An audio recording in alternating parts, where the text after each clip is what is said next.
Mark scores. The Chris and Amy Show. Check it out.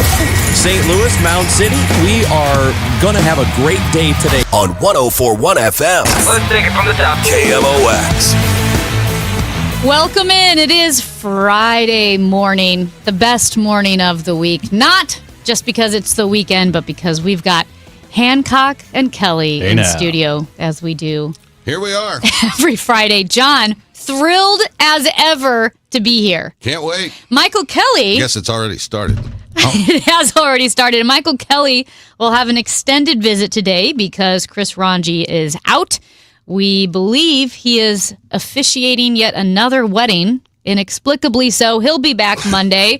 We are glad you are with us. Of course, if you're listening on the old school 1120, 104.1 FM is where it's at. 104.1 FM. Listen to KMOX. You can also listen to us on the Odyssey app. Take us with you wherever you go. Go to the KMOX page on the Odyssey app. You can also leave us a voice message. There's a little microphone icon, which makes it super easy. You can text us 314-436-7900. Save that number in your phone and follow us on Twitter at Chris Amy KMOX. Time now for the top of the order. The top 3 stories everyone will be talking about. Well, a tragic story that broke yesterday, shortly after this show. 2 contractors were killed after a helicopter crashed into a barge on the Mississippi River near West Alton. Those 2 deaths, the 2 contractors who were checking on power lines for Ameren, were pronounced dead at the scene. State Senator Brian Williams says, let's get it on to Sam Page, the county executive of St. Louis County, as he announces he will challenge him in the upcoming August 2026 primary. And it's Cardinals-Cubs this weekend. The series kicks off tonight at 7:15 first pitch. Matt Pauley will have the pregame right here on KMOX at 6:20. And you should go to that game. You should go to that series. Sunday Night Baseball. Cubs Cards. Yeah, we got to fill the stadium so it looks I can't popular. believe that even has to be thought about. I know. Because for most of my adult life, getting Cards Cubs tickets was like the holy grail. Well, and they didn't fill the stadium the last time the Cubs were in town. I don't expect they're going to fill it this weekend either. Yeah. Well, not with an attitude like that, Well, John. I'm just trying to, my job is to call balls and strikes over here. I'm not out there selling bagels. We're trying to call the balls and the strikes, Amy. Yeah. I got an announcement for you, too. Oh. This morning, I woke up.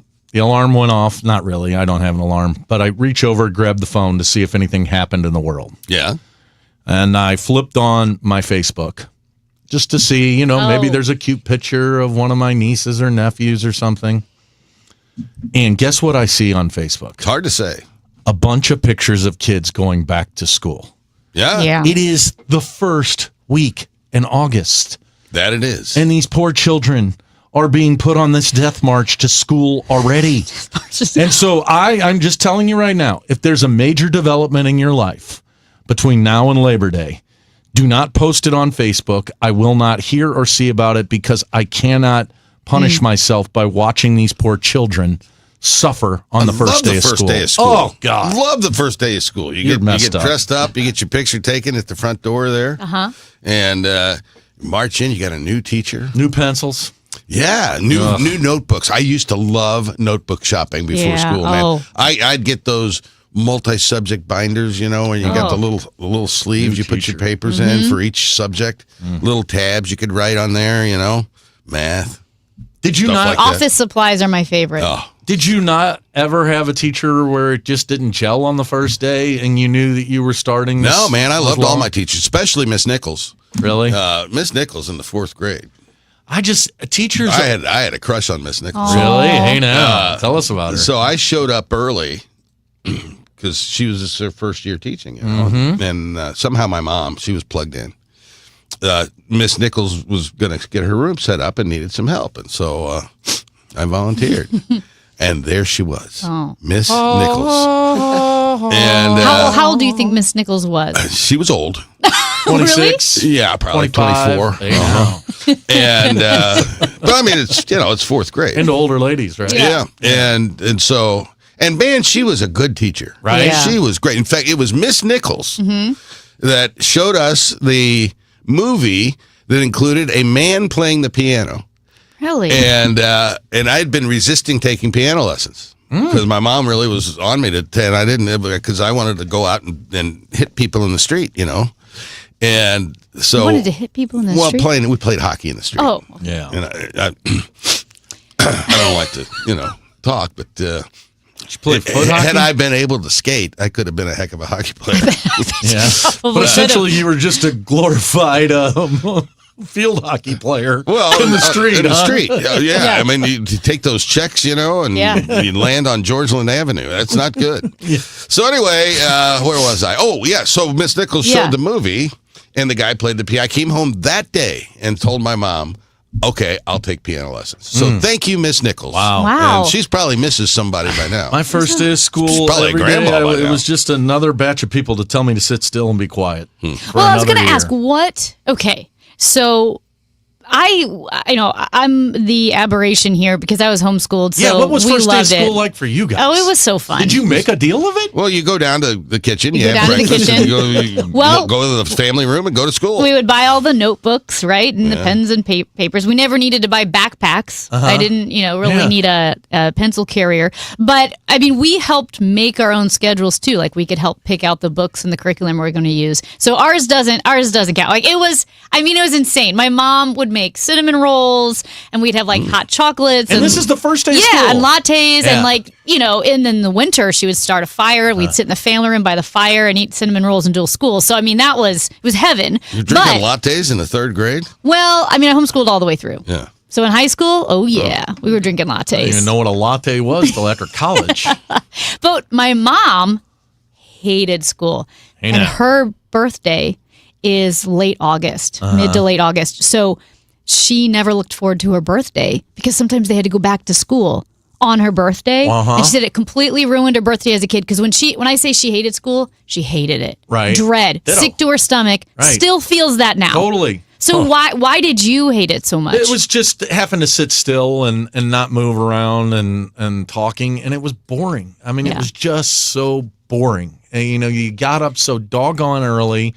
It felt like it went forever. Again, sit still, don't move around, be quiet. It was Knowledge just is hard. entertaining, Kelly. Acquiring knowledge is one of the greatest I get things, it. gifts that we're given in this life. But and you gotta embrace it. I would go back to school tomorrow, never. and I ought to finish. I almost have a PhD. Do you? Yeah, In? political science. But I stopped early to run for office. So, but I would love to go back and finish. You should that get an sucker. honorary doctorate. Well, that's no good. I want to earn it. Yeah. I just have to write a dissertation and take Nice. the stats test. Damn near got an honorary. And I have one Eagle course, Scout badge, so one course that why I not a didn't doctorate? complete on What the if- Supreme Court. What if you, in order to get this doctorate, you have to touch a fish? I'm not getting a doctorate in that. There's no fish in political science, so it's all good. Oh, my granddaughter's FaceTiming me. Yeah, she's such a happy Avid little gal. listener. So I guess I don't know. I've often thought like if I had to go back to school and do the whole 16 years over again, and at the end of it I could come out and be Warren Buffett. I could be one of the world's richest people.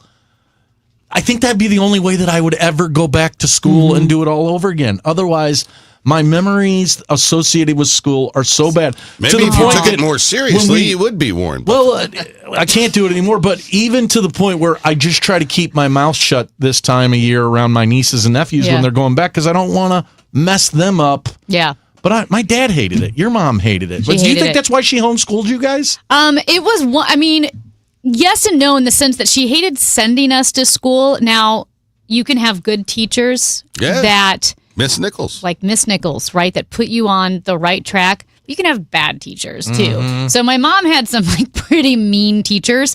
I went to kindergarten and first grade to school. My sister was in fourth grade at that time. I had Mrs. Brassey in first grade, and she was great. Right. Mrs. Brassey was so sweet, and I was like a big personality even in first grade. That's hard to believe. And pretty, but like kind of tender-hearted, but also a Right. big personality. And Mrs. Brassey would never embarrass me. Do you know what? Everything she did was very gentle and kind of quiet and would pull me Right. aside. Never make an example of me in front of the class. My sister did not have great teachers, and it kind of like stunted her a bit, like because you get intimidated. So I think it was a couple things. My mom didn't like sending us to school. My mom saw that my sister was getting good grades, but then would come home and like, I don't think you can read very well, right? She wasn't happy with where she was academically. And so she started homeschooling us, and my mom had to, because she was like, I think you're behind grade level, got her up to grade level, up to speed, and then beyond, right? Then it just took off, and we loved it. We loved it. But I think that changed. That changed the whole way we viewed school. Like, I love it. I'm with John. I would go back to school. Like, if I could study full time, I would. I would love it. I love it. That's why I was geeking out with Major Garrett yesterday. He did a whole podcast on the history of gerrymandering. So so interesting. You guys like school so much. Did you save all your like notebooks and stuff? Like, John, are you a keeper of stuff? Like, would you have your old rules books? No, I kept some textbooks from college. But that's about it. Yeah. My mom kept all of our schoolwork. Because we started homeschooling in the late 80s, early 90s, when few people had heard of it. We were kind of the pioneers. The true pioneers were late 70s and 80s. Yeah. But we were early enough that we had a pamphlet on our counter called, Should the DFS Come Knocking? Really? Because people would report, like, oh, you're not in school. What are these kids doing? So you had to track your hours. You had to keep a logbook, and you had to keep all of the work, all of the books that we had completed, the workbooks and all of that. My mom had that, I think, until I was 30. Should the DFS come knocking? Wow. And I'm like, I don't think you need it anymore because I'm 30. No, I think you're safe now. I think I'm safe. Yeah. But I still have some of my favorite books that I read, and I found my vocab book from high school. Really? I had a much better vocabulary in high school. No. Your vocabulary is, she uses some words, man. This Buddy, gal. you need a thesaurus or a dictionary to understand half of the show. You need both times because you don't know what the heck she's talking about. Matthew is very good at that. He pulls up the dictionary. I have to look up the words she uses online on the dictionary, and I don't even know how to pronounce them, so I have to listen to the Google Translate voice tell me how to pronounce these words and what they mean. And half the time, the definition makes me more confused because the definition has words that I also don't know. So it's So what is that? Do you go out and seek new words, or no, you so read so much I'll you pick show up you. words? I'll show you. I have a video. I was flipping through this vocab book when I loved to read. I would read for hours a day in grade school and high school, and that's because of my mom. Right? She fed that love, and every time I came across a word I didn't know, I would write it down, and then after I was done reading for the day, I'd go back, look up all the definitions of the words, and write them down. But a lot of them are archaic and not used anymore, because if you're reading John Milton's Paradise Lost, a lot of them are like references to Greek gods, and some of the words even from Victorian England are out of use or have completely different meanings now, and you wouldn't use them. Speaking of vocabulary, I know we got to go, but you guys know the Bob Uecker, Howard Cosell story? No. So they were broadcasting a game together. This has been in the 70s, probably 80s. And Cosell says to Uecker, he says, Bob, don't be so truculent. You don't even know what that means. He said, well, sure I do, Howard. If I was moving and you had a truck and I borrowed it, that'd be the truculent. He's John Hancock. That's Michael Kelley. We want to hear from you. 314-436-7900. Call or text. It's the Chris and Amy Show on KMOX. The Dave Glover Show. If you sit down with me and we talk about who I am, what I am, my values, political, voting record, you're never going to walk away and go, that guy's a bleeding heart progressive. I'm just not stupid. And I just don't take bait. And I just don't do things because you tell me to, or that I'm afraid that if I don't, fall in line or get on the bandwagon, people aren't going to like me. Been there, done that for years. The Dave Glover Show, now on FM 104.1 FM, KMOX. Like I said before, tariffs had absolutely zero effect on our equipment pricing. No manufacturer raised their prices. What has affected the pricing is the previous 4 years of these ridiculous mandates. I mean, I say ridiculous, it's shameful. But that being said, if you're told that you need a new system, or your air conditioner is bad, or you're looking to replace your system, if you want a common sense approach which works for you, your family, and your budget. When I say your budget, it never is what you want it to be on this equipment, but common sense approach 15, 20 minutes of your time and explain to you your options. No Kool-Aid being handed out. I'm Bart Inman. That's Bart with a B, Inman with an I. The easiest way to get a hold of me with the easiest number, Missouri and Illinois, there's only one, 314-293-2600. Remember, 0% financing is available for most up to 60 months. Fantastic deal. God bless. Do you know what went down at the Viper Room the night River Phoenix died? Are you aware of how Steve McQueen escaped death at the hands of the Manson family? But what about the real-life brutal murder that inspired David Lynch's Twin Peaks?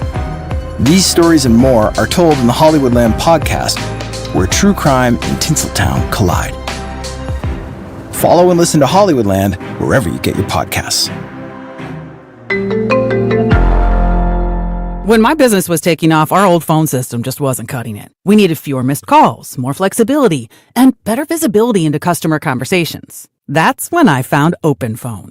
OpenPhone is the all-in-one system for small businesses and growing teams. Manage multiple numbers from one device, work seamlessly as a team with shared numbers, and stay organized with AI-powered call transcripts, summaries, and next steps, so nothing gets missed and your team responds faster. OpenPhone integrates with tools you already use, like Slack, HubSpot, and Zapier, so everything's connected and efficient. Having tried just about every relevant small business phone system, OpenPhone is truly in a league of its own. It's now essential to how we run our business, and I couldn't be happier with the value it brings. See why over 60,000 businesses trust OpenPhone. Try OpenPhone for free at openphone.com/try and get 20% off your first 6 months. That's openphone.com/try. openphone.com/TRY. When you're injured on the job, you need more than just a workers' comp lawyer. When you need a fighter, you need us. Morgan & Morgan, America's largest injury law firm. For the people.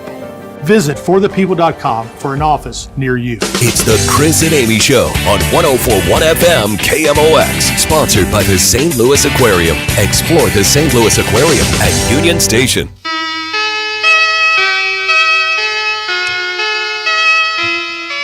John Hancock, Michael Kelley, Amy Mark Scores with you on a Friday. We were in the break just talking about Miss Nichols and the delight she was. Something. Yeah, she was great. To fourth grade John Hancock, we have a texter from the 314 that said, I had a crush on my third grade teacher, Ms. Hendrickson. She was runner-up as Miss Teen Texas. Wow, what a year. Wow. I love awesome. that. Wow. Miss Teen Texas. Miss Teen Texas. I bet that happens a lot. Kids get infatuated with their teachers at a young age like that. Never took for me. Never got infatuated. I had a couple nuns. There had to have been some young, cute nuns, maybe.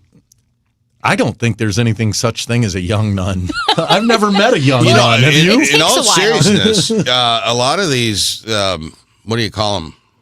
Where the nuns live, convents. Convents, yeah. They're having a very hard time. They are finding recruiting. Yeah, I know very hard time. I think they've loosened some of the rules as far as like if you're interested later in life, you're allowed to do that. I know they are having a hard time. It's interesting. So my cousin went to St. Joe's, the girls' Catholic school in town, and I think she had two girls in her class who decided to become nuns. Yeah. Yeah. Well, it's same things with priests, too. I grew up in St. Charles. I went to St. Charles Bar Mail, oldest parish west of the Mississippi. Put that one down. Nice. Anyway, at one time, they had 4 or 5 masses on a weekend, and now they share a priest, I think, with 2 other parishes. It's just amazing how it's changed, and I think it's a combination of dwindling population, but probably more importantly, not many priests. Before we break in this segment, I did want to get to, since we're talking about schools, Missouri Governor Mike Kehoe. He signed a litany of bills yesterday. One of them was Senate Bill 68, which I'm very excited about. That is now law, which is a comprehensive education bill that includes banning the use of cell phones in K through 12 schools in Missouri. States across the U.S. are doing this, and I am so in favor of it. Get rid of the smartphones in school. This includes even during lunch hour. And Total Information AM was talking to some teachers in school districts that have already done this, and they said what's amazing is that the cafeteria now is loud again during lunch because kids are talking to each other, which the converse implication, how depressing is that to think of a quiet cafeteria where everyone's on their phones, kids aren't interacting. So it's fun to have kids talking again at lunch. Are they? I guess they're able to enforce it. I don't know what they take the kid's phone if they whip it out. So at some schools, I think it's going to be slightly different for each school. In some schools, each classroom, you put your phone in like a little bag, like a plastic bag at the classroom door. Some schools, when you walk into school, you have to put your phone away because technically a lot of schools like Parkway and Rockwood had a no phone policy, but it was up to the teachers to enforce it. Right. And classroom to classroom, which is absolutely impossible, and nobody followed the rules. I mean, kids could watch movies during history class on their phones. And so for the schools, for the state, but to take that responsibility of enforcement off the teachers and say, nope, this is what we're doing. And I believe like it, not even in the hallways. Yeah. I don't have a problem with it. I never used my phone in school. Yeah, me neither. There was no such thing as a phone. That's an excellent point. Yeah, but I mean, and I think there's so many elements to this. Not only is it distracting, they say if you look at your phone for 2 seconds, 1 second, it takes 20 minutes to get your level of focus back. By that time, the class is over. So there's that aspect of it, the academic aspect, but also if you're walking through hallways, I mean, think of bullying and then think of kids able to film what's going on in the hallways, put it out there. I think it's rife for abuse. It has to mess up people's brains. I know how much it's messing up my brain. And half my life we lived without them and half of them we've had them. Right. But I don't know about you guys, but sitting here right now, sometimes I'm grabbing my pocket because I'm convinced that my phone is vibrating. And there's something that's going to happen. You do get those phantom vibrations, yes. don't right. you? Yes. Yeah. And so I think it's kind of cool that there'd be time. Now, I have to tell you, most of what I know about school shootings and stuff comes from kids texting their parents during a school shooting. And saying, in fact, I think Debbie Monterey dealt with that situation right here on air. So in a world where we're going to have guns and stuff, and, I just wonder what that means in terms of safety. But I mean, teachers are going to have phones in classrooms, right? So you're going to have that. Some students might have emergency access to their phones in classrooms if that's how the system's set up. And there are exceptions for medical needs and when a kid can access their phone. But, I mean, most of us did not grow up with smartphones constantly in hand. Well, I guess you got to take away their watches as well, because these Apple Watches do as much as a cell phone does, too, That's right? a great point. And I did not see yet, and I didn't read the legislation, just the report on the legislation. Oh, come on, Amy, get with it. John, when was the last time you read a piece of legislation? 1990. And you were in the legislature. I didn't read Senate Bill 68. I didn't. But I in other states, I know that they banned the Apple Watches as well. You have to. You have to. Like iPads, anything that has that feature, they would have to ban. But I don't know about Senate Bill 68. I feel exposed. John, when you were in school, like I was, that they had the typewriter that was like somewhat of a word processor. Oh, the IBM Selectric. Right. Did you have a word processor? Did you have to sit there? You had to sit and ting, ting, ting, ting, ting. I was typing my papers as late as my senior year of high school. And I wrote a 21-page paper on William Howard Taft on a typewriter. Is that right? Wow. I did. How was it? Did you know how to do the erasing? We had the whiteout. We didn't have the little strip things at that point. That was white out, and you go over it and you type in an R when you know. Did you ever start typing when the whiteout was still wet? No, but I'll tell you what's interesting about those days. Is that you couldn't edit really. Right. So you got to sit down, and this would be true of a journalist writing a news copy, and you start typing and off you go. Yeah. And it's fundamentally different now. You can go back and edit, and it's easy to kind of clip here and to do that. That was never the case for anybody just, 50 years ago, which isn't that long when you get to be my age. Not that long. Well, he's John Hancock. That's Michael Kelley. When we come back, local politics or the local political scene. is already looking different, and it could look very different in the next 2 years. We'll chat about it. It's the Chris and Amy Show on KMOX. It's time for a $98 AC tune-up. Wesley Financial Group is not a law firm. Hi, I'm Chuck McDowell, the timeshare cancellation guy. In 2011, I founded Wesley Financial Group with one goal in mind: to help honest folks out of their timeshares permanently. Today, I run Wesley with my 2 sons, a real family business, treating every client and every employee like we'd want our own family treated. That philosophy has helped us grow into the largest, most trusted timeshare cancellation company in the United States. Fortune magazine even recognized us as one of the best places to work. Why? Because we genuinely care. In fact, some of our former clients were so moved by their experience working with us, they joined our team so they could help others to timeshare freedom. If you're stuck in a timeshare, give us a call. Let our family help your family. Call Wesley now for your free timeshare exit kit. 800-885-9700. 800-885-9700. That's 800-885-9700. Currently, it is 83 degrees, real feel temperature, 96, hot and humid with plenty of sunshine today, a high of 95. Tonight, clear to partly cloudy and humid, a low of 74. Weather sponsored by Pine Valley Assisted Living of Arnold. Join Pine Valley Assisted Living of Arnold for a free movie day to see Freakier Friday on August 20th at 10 a.m. at the Arnold Cinema, which includes soda and popcorn. RSVP to Lisa Brennan, 314-283-5669. Actual price will depend on product and subscription plan. Featured products are compounded drug products, which the FDA does not approve or verify for safety, effectiveness, or quality. Prescription products require an online consultation with a healthcare provider who will determine if appropriate. See website for details, restrictions, and important safety information. Want a boost in and out of the bedroom? Hims has you covered. Introducing a new 2-in-1 approach to level up your game. Tadalafil for better bedroom performance and zinc for testosterone support. Put it all together and you've got what you need to turn things all the way up. Getting started is simple. Just go to hims.com/joy to start your free online visit. Through Hims, you can access ED treatments including pills, chews, and more. 100% online.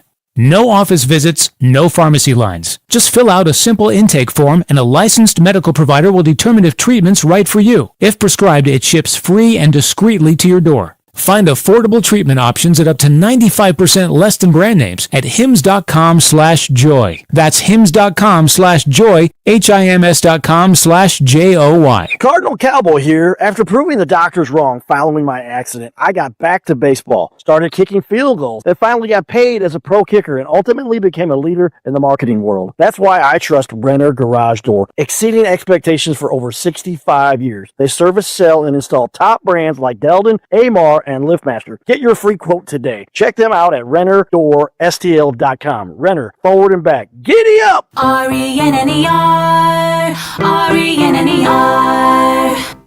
We all have different ideas of the perfect retirement, but they all depend on the same thing, not running out of money.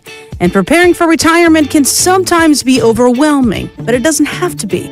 Find out how to build your retirement on your terms. Join host Steve All for the All Financial Hour, Saturday mornings at 10 or Sunday evenings at 6, right here on KMOX. You can also visit YourMoneyMattersSTL.com for more details. Hello, fellow Missourians. This is your Congressman Bob Onder. My top priority is serving you. Whether you need help with a VA claim, Social Security, Medicare, or any other federal issue, my team and I are here to cut through the red tape and give you answers. In the last 6 months alone, we have returned over $1 million to taxpayers. Call my office or visit my website, onder.house.gov, to learn more. Missouri is my home, and I'm honored to serve you in D.C. Paid for by official funds authorized by the House of Representatives. Cards manager Ollie Marble joins the Gas House Gang every Tuesday at noon. Sponsored by Siteman Cancer Center on the voice of the Cardinals, 104.1 FM, KMOX.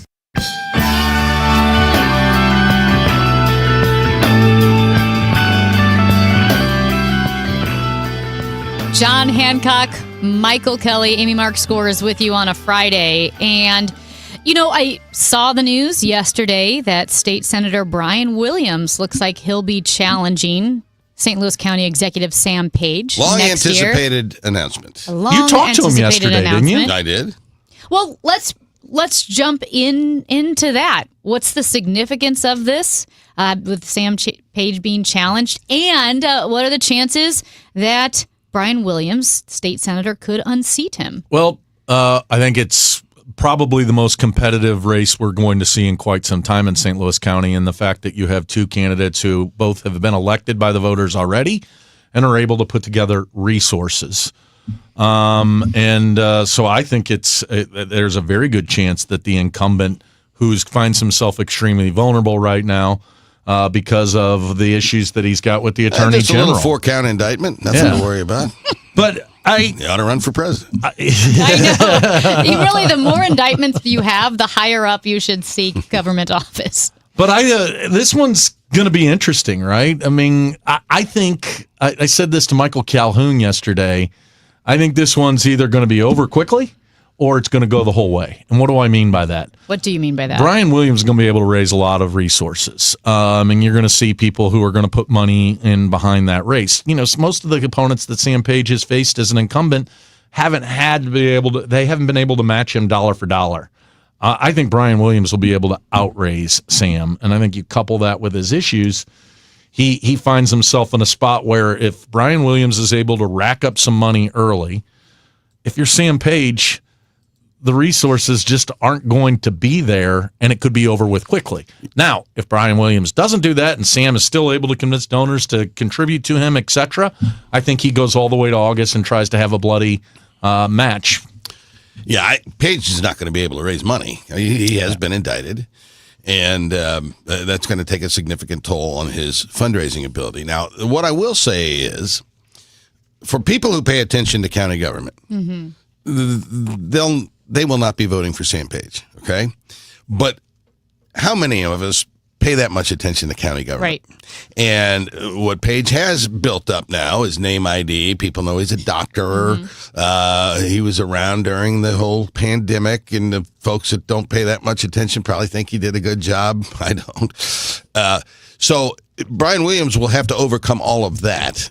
But I have to believe that Page has been severely damaged by the indictments, and I'm not convinced he's going to be a candidate for county executive. Heck, I'm not convinced he's going to be the county executive by the time the next election rolls around. I think the last prediction you made like that was Joe Biden wouldn't be the nominee for the Democratic Party. I did say that, and every once in a while, you get it right. John, this is total rank speculation. Yeah, I love it. But if you say that he's not going to be the county executive by the time the next election rolls around, what method of exit are you envisioning? So what I think is going to happen, he's got 2 misdemeanor charges for election violations and 2 felony charges for stealing, which was using the county taxpayer money to send out that mailing, the postage, and so forth.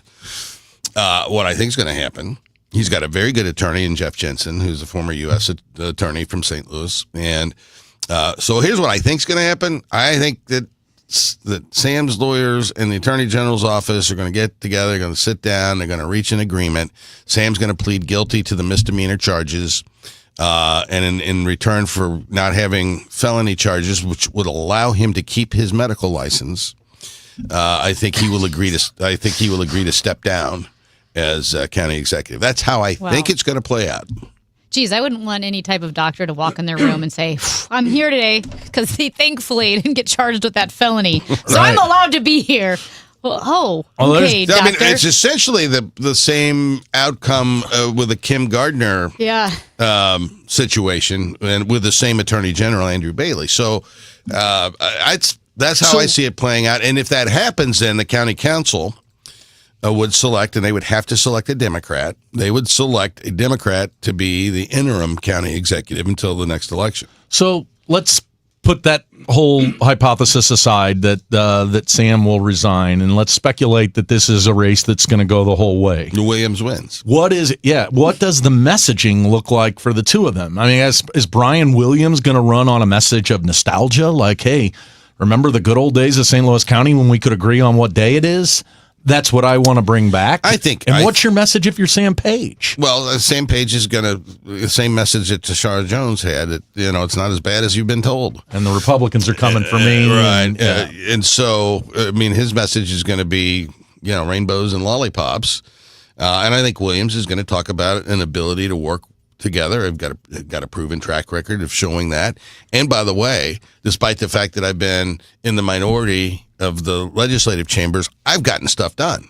And he's going to talk about that, And the legislators are interesting cats because there's really three kinds of legislators. You've got legislators who want to get things done. If they're in the majority party, they can. If they're in the minority party, it takes a little work, takes a little effort. You've got to really be collaborative, and you've got to give and take. And so that's a type of legislator. Then you got legislators that just want to blow things up. And both parties have them, right? Majority parties and minority parties, and then you got the proverbial backbenchers who are just there because they like the title and they get paid a little bit, and really that's the three kind of legislators. Brian Williams is the former. He is a guy that worked with Republicans who were in the majority, actually delivered some meaningful things for his district.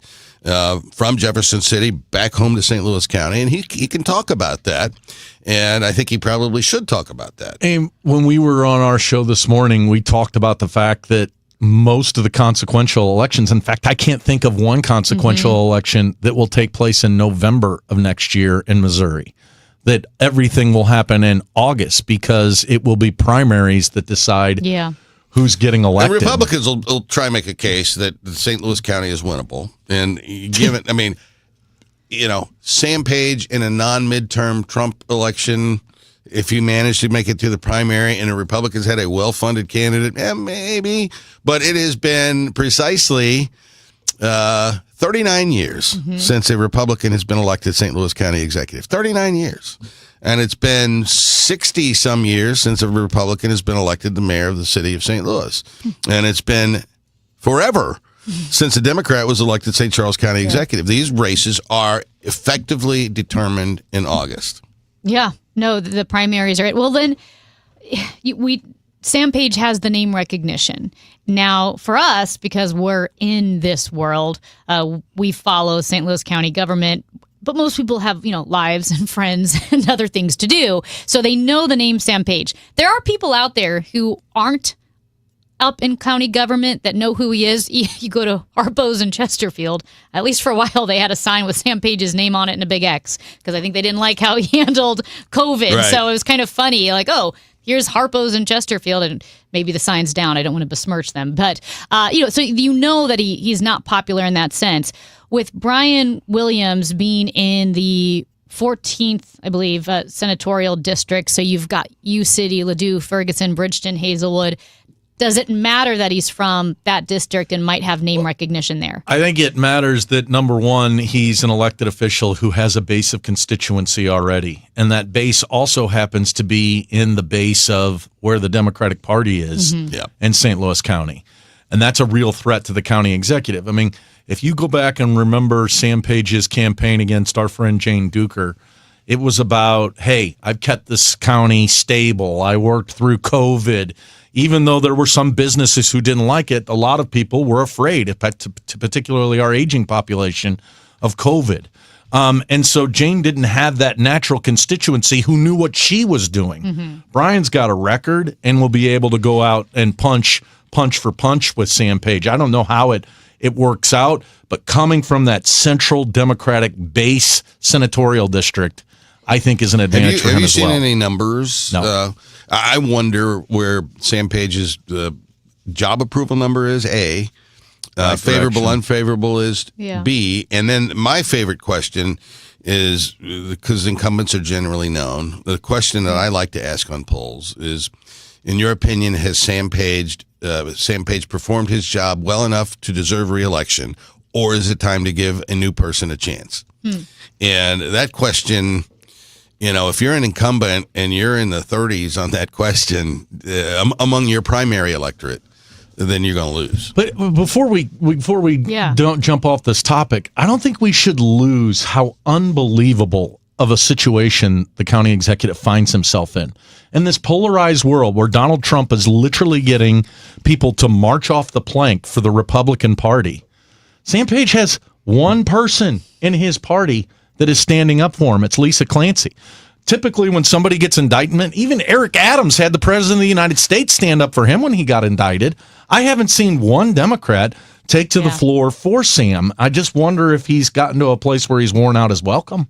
Well, he's not a graduate of the Dale Carnegie course. Winning friends and influencing people? Yeah. Well, he's lost friends, I guess. Well, I know we talked about, or you said, John, right? These decisions are made in August. The primaries determine the future of the area. But if you look back over the past couple of years and how much at least the faces of local politics have changed, I mean, we have, Kara Spencer, Tashara Jones is gone. We have a new mayor in Kara Spencer. Kim Gardner's gone. We have a new circuit attorney in Gabe Gore. Cori Bush is gone. Wesley Bell took her place. Wesley Bell is gone in St. Louis County. We have Melissa Price Smith. Sam Page may be gone, and Steve Ellman in St. Charles is retiring, stepping down. So we'll have a new St. Charles County executive. Are these significant changes, and which ones are the most significant? Well, they make me hopeful. And why do I say they make me hopeful? Because what we're doing right now is not working. And I think people who are currently there, all good people, may be continuing to fight for the status quo. And I think we've got to make some regional changes. Having said that, I think Steve Ailman's been a faithful servant to the region. It's very just strong. Yeah, it's just time for him to move on. It's not that, I mean, he deserves his life of retirement. And I think that's probably one of the most consequential races that the region faces right now, because I think Steve Ailman understands better than anyone that the city and the county and St. Charles and this entire region are tied together, and this ridiculousness of that's their problem has to stop, and we've got to address it together. Yeah. He agrees. He's John Hancock. That's Michael Kelley. I'm Amy Markscores. We're going to move on to more significant and weightier topics, like our question of the week. How often do you wash your bed sheets? You filthy animals. Michael Kelley has strong feelings on this. Last night. Attaboy. Good for you. Did you do it? Sometimes. Did you throw your scarf in there? Not yet. It's the Chris and Amy show on KMOX. We all have someone we love, like the favorite lyric in our favorite song. You can't imagine life without them. So tell them today, I love you. Get screened. It could help save their life. Visit cancer.org/getscreened to learn more.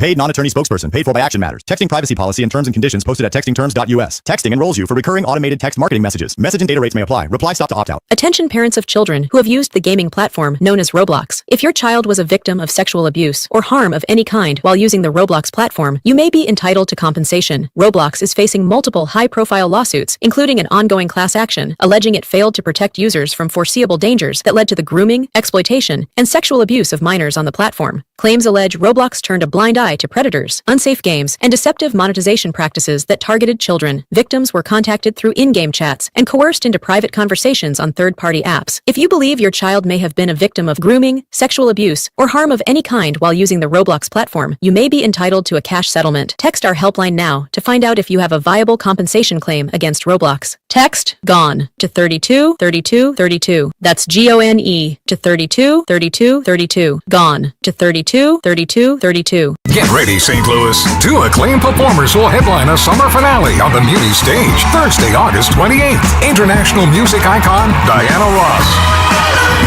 and multi-Grammy Award-winning artist John Baptiste. And this is your chance to win a premium VIP experience to see the show.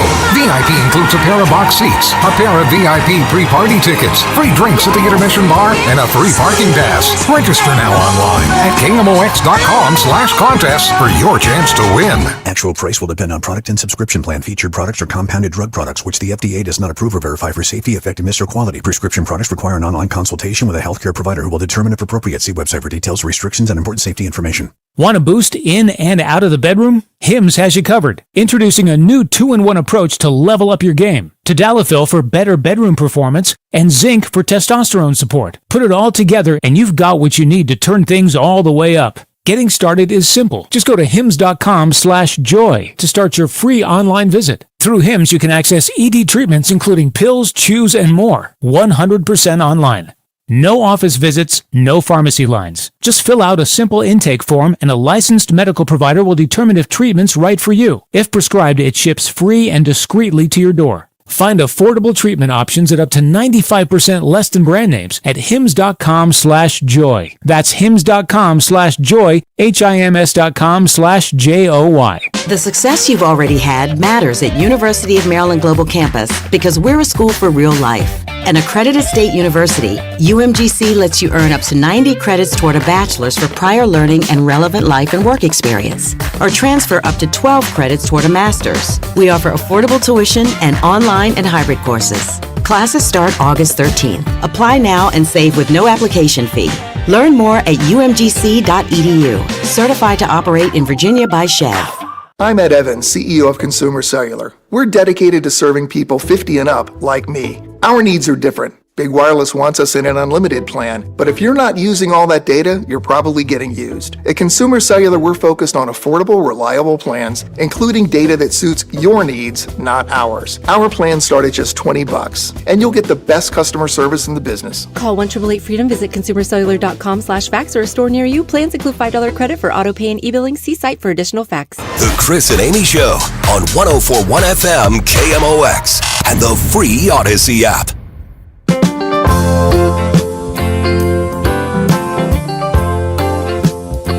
John Hancock, Michael Kelley, Amy Mark scores alongside you. Unfortunately, Tim's not happy. Why? Tim texted in 314. He does love you guys. He wants more of you guys. That's one reason why he's not happy.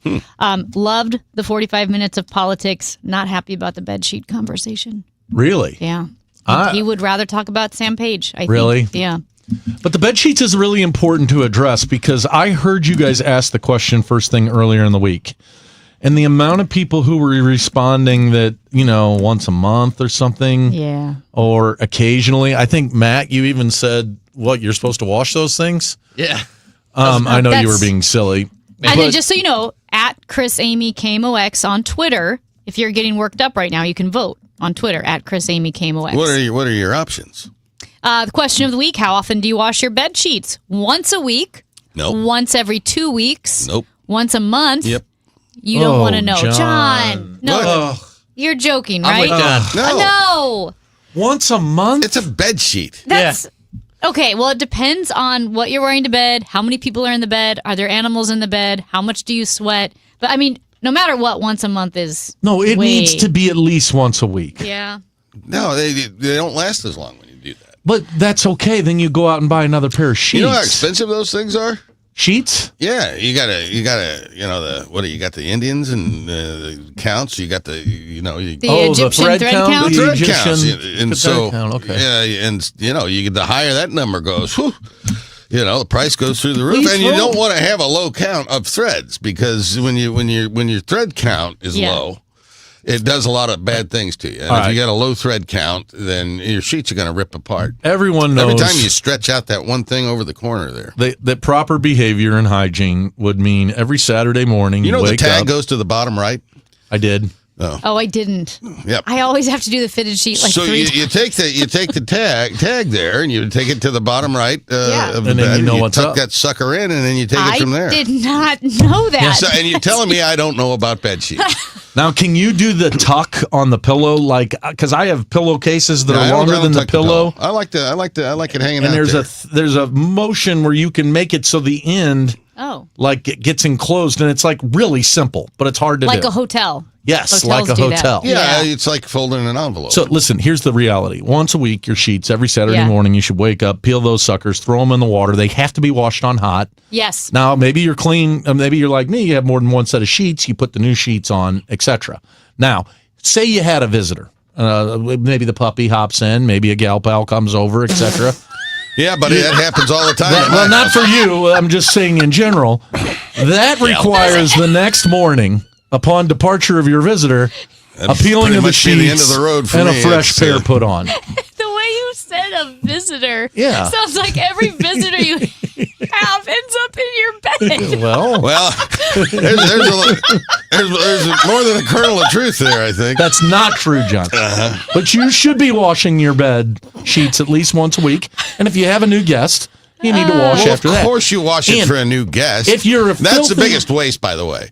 You got a guest come to your house. I will say the guest is annoying. They sleep in their bed, not your bed, and they sleep in whatever bed you got there, and then you got to change the sheets again. One use, and you got to switch those sheets out. That I do adhere to that dicta. But as far as what word was that? Dicta, buddy. Okay. As far as washing the sheets, once every 4 weeks is more than John. fine. Do you know how much dead skin has to be laying there if you wait a whole month? Whose dead skin is it, Michael? It's my dead skin. They say that there's 8 pounds of dead skin in the average couch. Oh, I'm sorry. It's my dead skin. If it was good enough to be on me, it's good enough. If it's good enough to be on me, then it's good enough to be on me now. But even when we were cavemans, you didn't lay in the same place every night, so your dead skin wasn't just accumulating on top of dead skin. You don't know the first thing about how cavemen slept. I think they rotated. Yes. I agree with Michael. Well, how do you know? Well, you're just making stuff up now. There's little drawings. This is what's wrong with this country. You're out there just throwing out factoids that you know absolutely nothing about. I think just making up numbers, making up cavemen it's sleeping like we worked patterns. over the Department of Labor and putting out stats. Yeah, I mean this is. Look, I think there are cave drawings of like Sporgan or whatever his name is. There are people switching beds. Yes. There are people, I am certain, listening to our voices right now who are in their mid to upper 90s. I'm certain of it. And that's the end of the statement. I'm not taking that bet. And they have somehow managed to survive 9 decades washing their sheets once a month. I don't think that's true. I think a person who's made it to 90 years old has gotten themselves into a hygiene rhythm where they are taking care of themselves. We've got a 636 so worked up they're using expletives that you've got to wash your blanket sheets once per week. Once a week. This guy's upset. Well, if I had blanket sheets, I would be washing them once.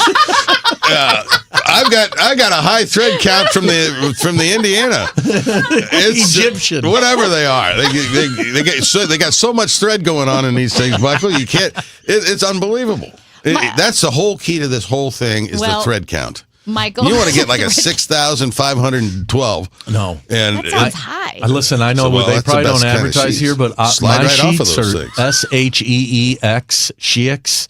What? And that's the name of the sheets I get, and I'm telling you, it is like being in a velvet sliding slip inside. It's the greatest thing ever. I wonder how many times he's used that line over the years.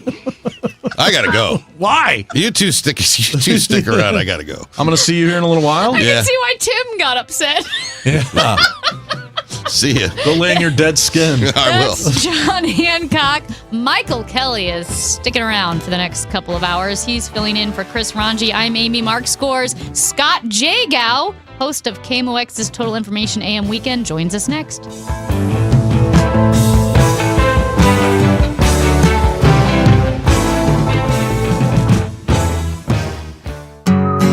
When it comes to affordable term life insurance, everyone's whistling the Big Lou tune.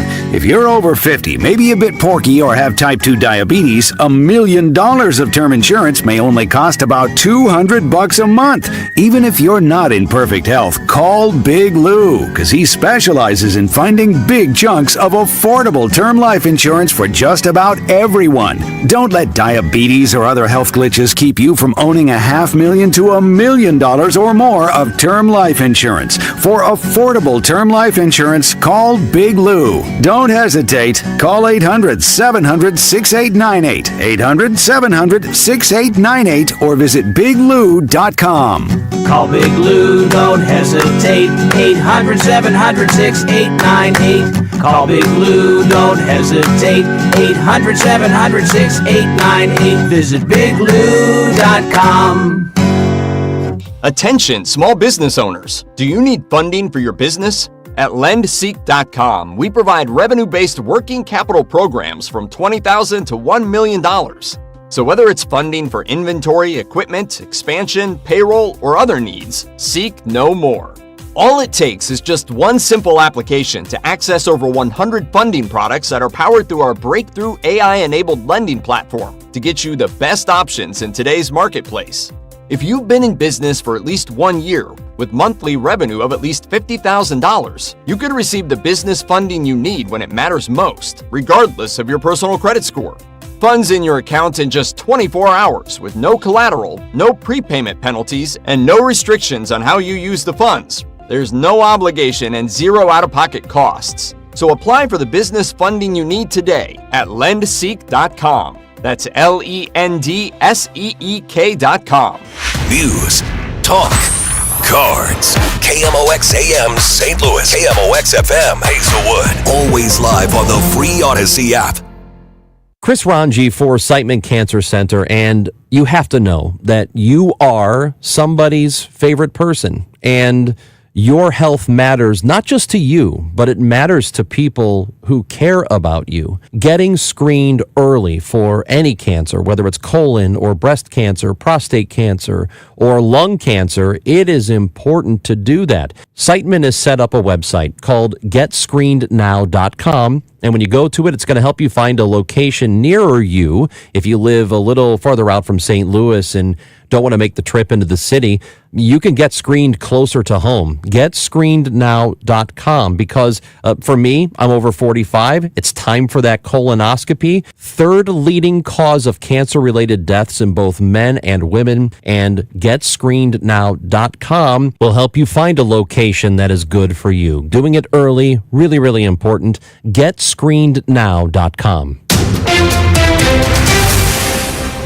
At 10 o'clock, we have sunny skies, 84 degrees downtown at the Arch. I'm Megan Lynch. In the news, St. Louis County Executive Sam Page may face a challenger from within his own party next year. State Senator Brian Williams is announcing he will run for the Democratic nomination next year. He tells KMOX his experience working across the political spectrum in Jefferson City will help him lead the largest county in the state. Bringing that attitude not only home and working with a council that's laser focused only on St. Louis County, but also bringing regional leaders from the city and surrounding counties together to ultimately make a case on why our region, starting with St. Louis County, should thrive and be a place that people want to eat, sleep, and work. Williams says public safety and building the workforce would be his top priorities as county executive. Sean Malone, KMOX News. Colleges will not be required to submit data to prove they don't consider race in admissions under a new policy ordered Thursday by President Donald Trump. In 2023, the Supreme Court ruled against the use of affirmative action at admissions, but said colleges may still consider how race has shaped students' lives if applicants share that information in their admission essays. Trump is accusing colleges of using personal statements and other proxies to consider race, which conservatives view as illegal discrimination. President Trump has signed an executive order that could lead to Americans being able to add cryptocurrency, real estate, and private equity investments to their 401k plans. The order enables the Labor Department and other agencies to consider redefining a qualified asset within a 401k. CBS News business analyst Joe Schlesinger says there could be significant rewards to 401k investors, but there are also risks. The risk is that these are volatile assets and they tend not to be liquid, meaning that if you want to sell them, sometimes it's hard to get out. Schlesinger says high fees are often associated with cryptocurrency, real estate, and private equity investments. The Dow from Stifel this hour up 126 points at 44,094. The S&P 500 up 36 points at 6,376. Israel's security cabinet has approved a plan for a military takeover of Gaza City. Prime Minister Benjamin Netanyahu's office says the IDF will provide humanitarian aid while readying for the move. Critics say the plan will cost lives. Dan Raviv, host of the Mossad Files podcast and author of Spies Against Armageddon Inside Israel's Secret Wars, says the plan is getting pushback from within the Israeli military. Israeli troops are exhausted after 22 months of war. The chief of staff believes the hostages are in deep danger. As the war goes on, Hamas may kill them, may kill some of them, all of them. And so the chief of staff was openly against this. And then you have the pressure from people in the streets, including the hostage families. It's 10:03. The weather now sponsored by Overhead Door St. Louis. Plenty of sunshine, hot and humid this afternoon with a high of 96, and mainly clear and sticky tonight, though 77. Tomorrow, hot and humid with sunshine for the most part, the high 95. I'm AccuWeather meteorologist Joe Lundberg on 104.1 FM KMOX. Sunny skies, 87 degrees in Florissant and 84 both in St. Peters and downtown at the Arch. Your garage door is always there for you, rain or shine. Are you taking your garage door for granted? If it's screeching and whining for attention for same-day service, call 314-781-5200. Schedule online at overheaddoorstlouis.com. I'm Megan Lynch, KMOX News. This report is sponsored by Overhead Door Company of St. Louis. The Chris and Amy Show is video streaming now on KMOX's YouTube, X, and Facebook pages. Click and subscribe. Michael Kelley, Amy Mark Scores with you. Joining us now in studio as he does every Friday is Scott Jagow, host of KMOX's Total Information AM Weekend, a.k.a. Appointment Radio. Totally. Scott. Good morning. How are you? I'm good. All right, what do you have for us this week? Well, for roaming St. Louis, I went to the Museum of Illusions, which I didn't realize was worldwide. It's actually a Croatian company. This is at the City Foundry. Mm-hmm. It's a Croatian company that started this idea, and now they have, I think, 61, or they're going on 61 locations, most of them in the United States, but then there's one going into Sydney, Australia. I think there's one in Manchester, England, and of course, Croatia. It's a fun place to go. It's mind-bending. They have about 50 different things you can do there. For example, there's one where it's called the Vortex, and it's like a little tunnel, like a bridge. And when you step onto it, it feels like, it looks like the room is spinning, and it's not. It's a total illusion. And I took one step onto it, and then I took one step back, and I was done. Really? Yeah, it was that difficult for me. And then I watch these kids, and they're just like running right through it. Yeah. Because kids' brains, their chemistry isn't quite like ours. So that's why when you get older, usually you stop riding roller coasters and stuff like that because your brain just doesn't like it anymore. But, Michael, you had something? Yeah, is this one of those places where I see pictures on Facebook where parents take their kids and they're like, they look like the kid's taller than the parent, Exactly. like an optical illusion? Exactly. Okay. Lots of those. There's a piece of wood on the floor. And here's the fun thing about some of these things is there's a piece of wood on the floor, and it just looks like a piece of wood. Okay. But if you go sit on it and take a picture of it, it looks like a huge chair and you're a tiny person in it. Weird. Because the phone doesn't have a brain. So the phone sees it as it is. Your mind sees something different, or vice versa, actually. Yeah.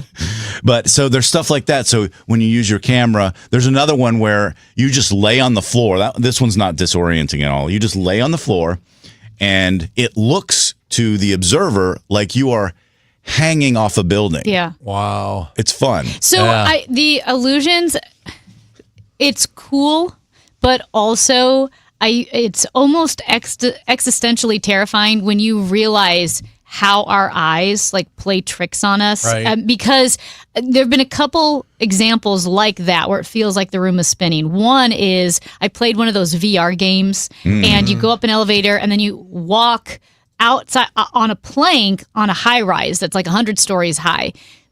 And I know I'm wearing goggles. I know I'm in my friend's family room. Right. I could not walk on the plank. And when my friends said they couldn't walk, I'm like, you're being so dramatic. I was a little irritated with them. Right. You know what I mean? Okay, I get it. You're being dramatic. We're at this guy's house. You want to make it look cool. I could not. I got down on my knees and tried to crawl Oh my God. on this plank, and I couldn't do it. And the same kind of thing happens with mountains. When you get really high on a mountain, and especially when it's like a ridge or it's a crest, a peak, and there's nothing higher than you, it is the most disorienting thing. You almost feel like you could fall off the mountain because you're the highest thing. Right. So there's nothing to gauge perception, depth perception. Yeah, it's your brain doing that. Yeah. So that's fascinating. Do you guys remember in the 90s, they used to sell these posters, and you would have to stare Yeah, at them Magic and Eye. an illusion. Yeah. I don't know about you, but I would always get irritated because I couldn't get it to work. I would stare at it and people would be like, don't you see it? Don't you see it? I'd be like, no! Is that what happens here? You can see everything here, right? Yeah, but they have stuff like that where it looks one way if you look this way, and or the eyes, the eyes follow you, stuff like that. I remember what was the one online where it was, what color is this The dress or whatever? Yeah. Right. So there's stuff like that. Here it's more physical.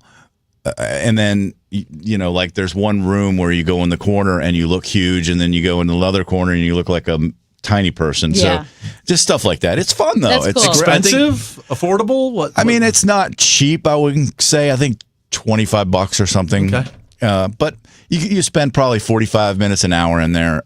I mean, you could spend longer. They also have this separate room which has all those like wood puzzles, and people spend hours in there. Right. Yeah. Lots of places for kids to take pictures, to be able to post. And it's not stuff just like for that. kids. I mean, there's lots of adults. They have adult parties there and events, so it's fun. Museum of Illusions at the City Foundry. Very nice. Also going on right now, I know, is the Little League World Series. It is in its 78th year.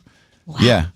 Those It kids are started old in now. 1947. This is Matt Pajeski's favorite sporting event. It's just, I don't know. I'm not all that intrigued by it. It's just kids. It is what it is. It's Little League baseball. I wouldn't go to my local rec league and watch Little League baseball. I mean, I know these are the best of the best kids, but it's still kids playing baseball. I don't know why it has to be on ESPN and ESPN2. What's wrong with kids playing baseball? It shouldn't be national television. I kind of agree with you there. I've got and are they really from Debbie foreign countries? Downers here? I think they are. When they say, "Oh, this team's from Japan and this team's from," yeah. Well, yeah, from let's see, 1969 to 1991, teams from Taiwan won the series 15 of 23 times, and then Japan dominated from 2010 to 2017, winning 5 of those. But the last winner was Lake Mary, Florida. So U.S. teams do win consistently. There's also the Little League Softball World Series. Yeah, that's been on too. Which is 1974 and is held in Greenville, North Carolina. But go ahead. Well, to Matt's point though, it's on ESPN, so you were watching it at a bar. If all of you guys showed up in real life to the Little League softball game, wouldn't everyone tell you to go home, you creeps? Yeah, I think they'd be. Go home. Call Why the are you at police. this little girl's softball game? Oh, because they're good.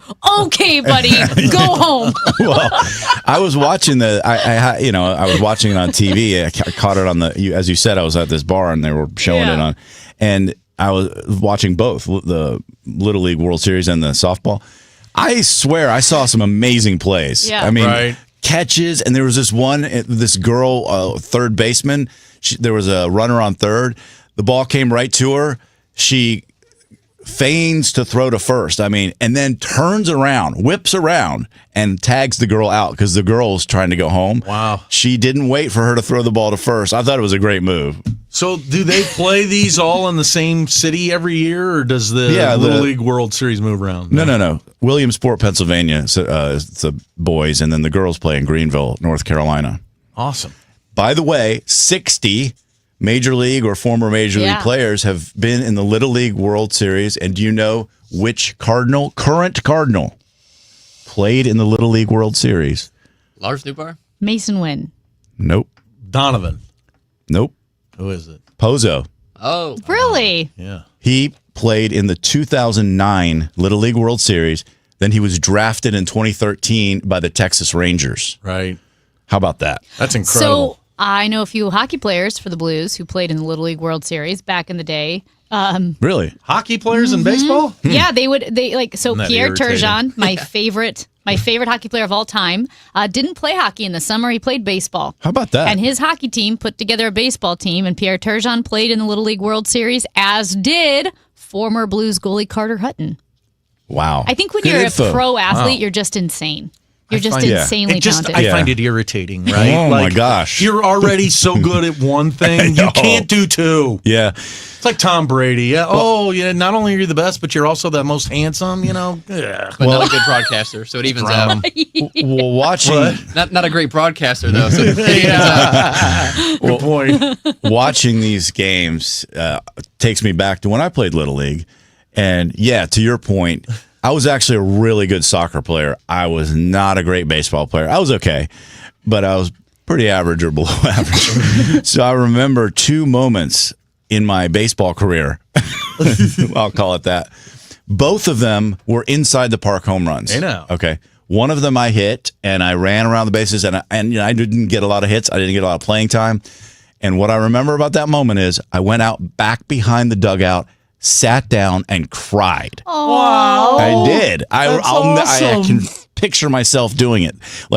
And people were like, the other kids, I was embarrassed for crying about it, but I was so happy. It was happy tears, because I didn't get that many hits. Anyway, the other one that I remember was also an attempted inside the park home run when I was younger. And I was going, and again, it was a moment that I didn't have very often. So I'm running around third base and I slide into home and I am like 2 feet short of the plate, like really ugly. The ball is already there. Oh no! The umpire was my friend's dad, and he called me safe. Oh, that's awesome! I was probably like 8, but I remember just thinking, "There's no way I was safe." And he's like, "Safe." You could have gotten up and started running again to the bag. It was so funny. But again, I remember those. Those are moments that I remember. That's part of the thing, the charm of Little League Baseball. So Bill's Mafia is on steroids right now. You guys are all over the national TV. I watched the first episode of Hard Knocks, which is the HBO series they do every year now. Now, I think it kind of could be a curse to be on there, but I kind of don't believe in that stuff. So I'm excited. I watched the first episode last night. Point. Yeah, exactly. What else could go wrong? What else could go wrong for the Bills? I mean, could we lose 4 Super Bowls in a row? Could that happen? No, that's not. Could we miss the playoffs for 17 years in a row? Or not be in the Super Bowl for 32 years in a row? Anything like that? No, I don't think so. So what's the most important thing this year? Beating Kansas City? No, going to the Super Bowl. Okay. Yeah. I mean, Josh Allen is an amazing human being and a great football player, and all he wants to do is win the Super Bowl for the city of Buffalo because we don't have any major league championships. That's all he wants to do. He just got married to an actress, and he's got to be on top of the world, and hopefully he's going to take us to the promised land this year. Well, good for you, brother. I'll be rooting for it. I'm going to check out Hard Knocks just because of you. Isn't this the Hard Knocks that Bill Belichick's girlfriend ruined? Weren't they going to follow? They were going to do North Carolina version of Hard Knocks around his team, and she got involved in it. Oh, boy. Although that's kind of quieted down now, right? Yeah, that's my alma mater, by the way. Now I have to watch Bill Belichick coach my alma mater. Maybe not for long, though. Yeah, maybe Probably not for long. not for long. I mean, I think my guess is UNC did a lot to try to get that story out of the news. Maybe, his girlfriend needs to stay out of the news for a while because we have football to focus on. Because you could not have been happy with that if you're the university. Oh, gosh, no. But it seems to have died. It seems like the Bill Belichick story's died. Yeah. There's some cool stuff in the Hard Knocks, though. Like one of our players, he handles snakes. Huh? He catches them. It's crazy. Real snakes, like an animal. Big snakes. And this is related to football. Snakes. How? This is just his life? It's just something he likes to do. That is not a... That is not a fun fear for Michael. No. And there's not many snakes up in Buffalo. I mean, doesn't it freeze for 6 months of the year? He might. No, not anymore. Really? But he might do it in the off season. He might live in Florida for all I know. But no, it's AJ Epinesa. He's from here. I forgot. It's Belleville. He's from. No, not Belleville. Edwardsville. It's AJ Epinesa. That's his hobby. He loves snakes. They're not venomous snakes. The ones that are the big constrictors or whatever that can strangle you to death. Well, I forgot. It's. I think I'd rather go back to school. Yeah, I know. That's your real fear. Okay, what else do people need to know this weekend? Chat with Stu Mac? Yeah, chat with Stu Mac. Stu went to Chicago last weekend. It was his, I kid you not, first trip to Chicago. What? Yes. What a sheltered life young Stu Mac has lived. He's been other places, but not to Chicago. So do you get a whole progress report on his eye-opening visit to Chicago? Yes. He went to the Home Alone home. Of course. Sounds right up his alley. That sounds right up Stu's alley. And he tells me the story where he's standing outside and there's another family there seeing the home. Yeah. And they're like, hey, you take our picture, we'll take your picture, and do the Home Alone face. Yeah. Oh, no. Did Stu do that? Oh, yeah. Oh, my gosh. I love that guy. I love that guy. I know. That's awesome. And we talked about the Billy Goat Tavern, which he didn't go to. You know about the Billy Goat Tavern? Absolutely. Underneath the viaduct there? Yeah, from the SNL skit. Is that where the potato chips come from? It's where the whole curse of the... That's where the curse of the Cubs was. Really? Yeah, the owner of the Billy Goat Tavern in 1945 put a curse on the Cubs. Right. And that was valid until 2016 when they won the World Series. The other thing about that is the cheeseburger SNL skit. When I was there, this is the funniest thing. I was with a colleague. She had never heard of the skit, never seen it. And she walks up to the counter and she said, "Can I have a Pepsi or a Coke?" She said, "Can I have a Coke?" And they're like, "No, Pepsi." And then she said, "I'll have French fries." "No, chips." It was just like the episode. Right. It was so nuts. And I said, I started dying laughing. She said, "Why are you laughing?" I'm like, "You don't know the skit?" Right. She just did the skit in front of me, and she didn't know what it was. Awesome. That's cool.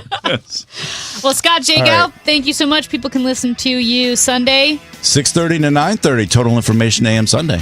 Don't miss it. That's Michael Kelley. I'm Amy Mark Scores. It's the Chris and Amy Show on KMOX.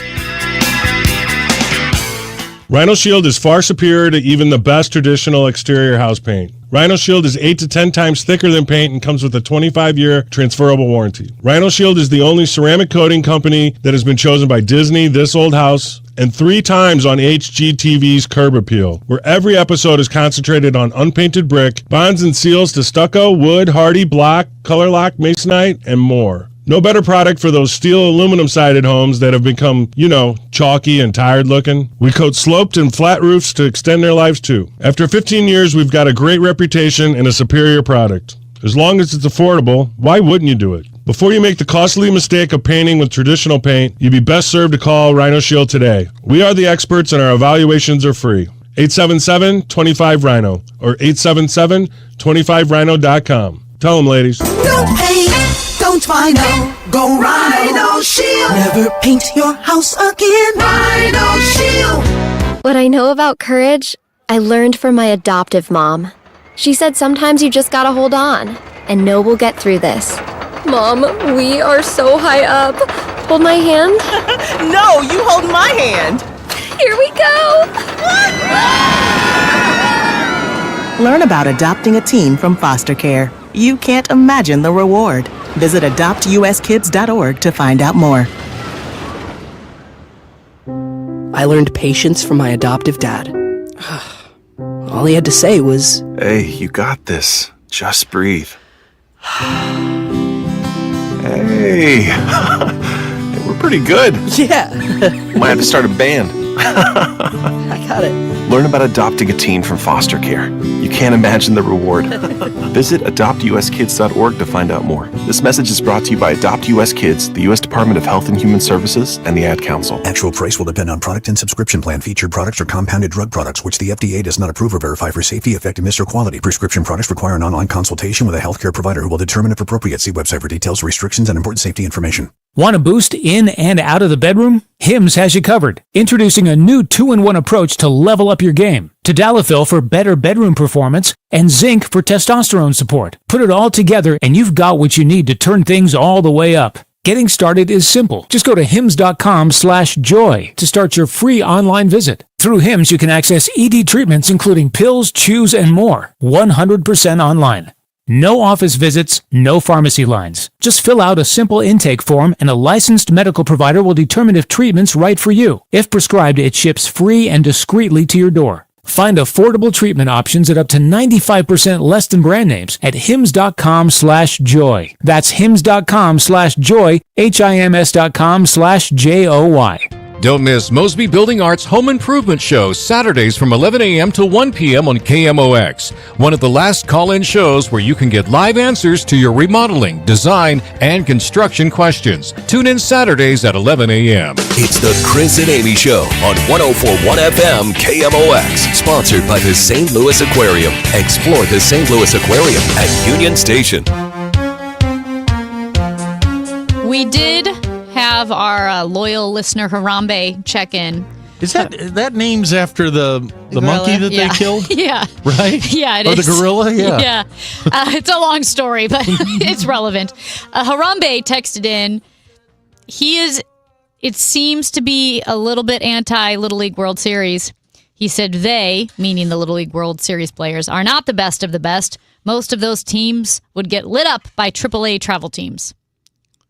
We should ask Kevin Wheeler if his travel team would beat the Little League World Series kids. I don't know. I don't know anything. I don't know what AAA travel ball is. Well, it's what these kids do for volleyball and soccer and baseball. Yeah. They travel around and pay a lot of money to play each other in different places of the country, right? I guess. I didn't know it was called AAA. I think of like Major League Baseball, and I think of AAA, like the level right below that. I think of the people who change my flat tires. That too. Right? AAA is fielding a team. I got to tell you, there are some things about not having kids and, that I think about, and I'm like, boy, I really am missing out. Going to Paducah to watch a volleyball tournament or a hockey tournament or I am so grateful I'm not having to do that. And I know so many of my family and friends who do this, and it's just a part of life. No, I know, but especially like the really intense select teams and the travel teams, it's so political, it's so expensive. I think a lot of those teams, I think it's a pyramid scheme. It's a racket. Yes, it's a racket. It's an absolute. They're like, all right, you've been selected to play on this team. Pay us $3,000 to come to our training camp. Amy, there are soccer fields out where I grew up now, Mueller and that area in St. Charles, and then you've got it there around Creve Coeur Lake where there are so many select teams going on there. I'm like, how select is it if there's 3,000 kids playing select soccer? Is this really select? If everyone is playing on a travel team, how selective is it? We do have a text here because we had our bed sheet conversation. Yeah. 618 says when they wash their bed sheets, then they also vacuum like the mattress. Oh my! That's going to be an extra level that I'm going to have to start to implement. I confess I haven't done this. I've never vacuumed my mattress. What's getting on the mattress? There's a sheet covering it. There's nothing on the mattress. Well, there's not only a sheet. I've got a mattress cover. Mattress cover. You got to have that. Now, mattress can get, I guess, like pills on it, maybe. Yeah. Not like pills that you swallow. Well, I would imagine moisture would get down there eventually, right? But just the vacuum doesn't. The vacuum doesn't do that. The vacuum would be for dust and. I don't know. And I guess you would use like what do they call those dustbuster type looking vacuum, I love right? dustbusters. Do we they never still had exist? one. They do. I should buy one because I've never had a dustbuster. Right. They were like that weird tan color, and then they had the little park. You could park it, and it's charger. Right. Yeah. Okay, I know we don't have a lot of time here, Michael, but you're wearing sunglasses. No, at work? I'm not. But I was wearing sunglasses. I have a friend, a classy friend of mine, who carries herself with elegance, etc. But she's one of these people who wears sunglasses everywhere. Okay. And she can walk into a building and she wears sunglasses. Now, if we were sitting in here and she was talking, she'd put her sunglasses up on her head. But to go back out to the parking lot, she drops her sunglasses down. And it occurred to me, if I wore my sunglasses into work, what would be the first thing you thought? That you got into a fight. Yeah, like Michael's got a black eye, etc. But why is it taboo to wear sunglasses at work? Wait, so if you were to go to dinner inside?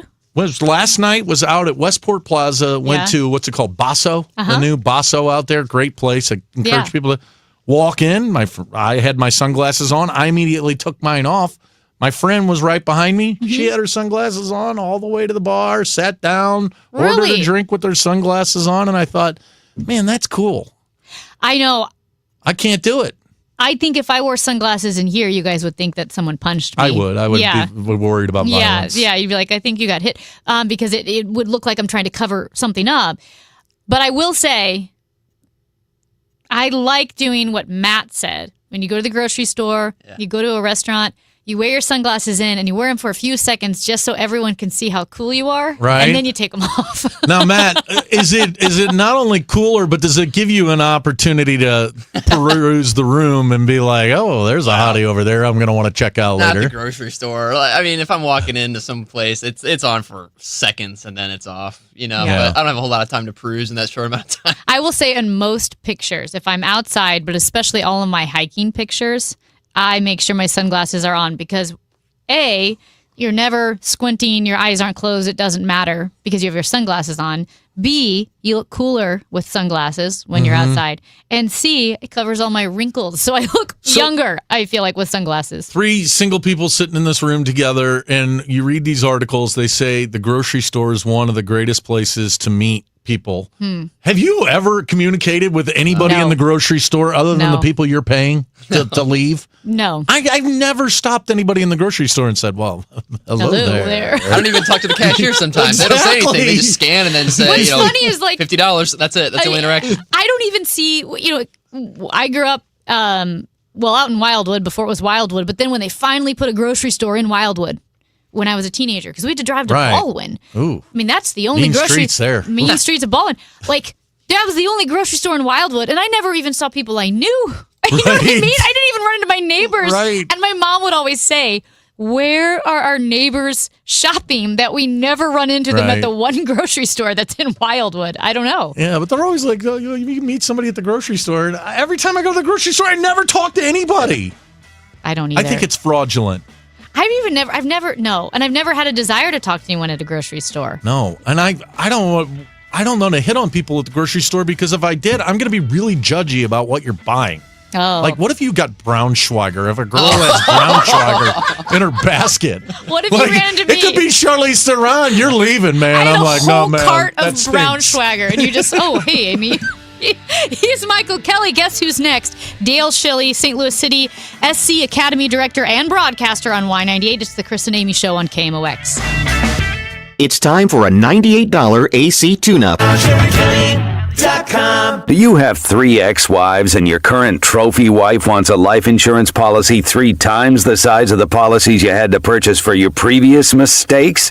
If so, you need to call Big Lou at Term Provider, 800-700-6898. Big Lou is intimately familiar with your problems, and if you're 50 or 60 years old and in reasonably good health, a $1 million policy should only cost about $100 to $200 per month. Big Lou may have a solution for your previous policies as well. You may even save enough money to lighten the load on your new $1 million policy. Remember, call Big Lou. He's like you, except he's only on number 2. Call Term Provider at 800-700-6898. That's 800-700-6898. For $1 million in term life insurance that you can live with. Call Big Lou at 800-700-6898. 800-700-6898. Paid non-attorney spokesperson. Paid for by Action Matters. Texting privacy policy and terms and conditions posted at textingterms.us. Texting enrolls you for recurring automated text marketing messages. Message and data rates may apply. Reply stop to opt out. Attention parents of children who have used the gaming platform known as Roblox. If your child was a victim of sexual abuse or harm of any kind while using the Roblox platform, you may be entitled to compensation. Roblox is facing multiple high-profile lawsuits, including an ongoing class action, alleging it failed to protect users from foreseeable dangers that led to the grooming, exploitation, and sexual abuse of minors on the platform. Claims allege Roblox turned a blind eye to predators, unsafe games, and deceptive monetization practices that targeted children. Victims were contacted through in-game chats and coerced into private conversations on third-party apps. If you believe your child may have been a victim of grooming, sexual abuse, or harm of any kind while using the Roblox platform, you may be entitled to a cash settlement. Text our helpline now to find out if you have a viable compensation claim against Roblox. Text GONE to 323232. That's GONE to 323232. GONE to 323232.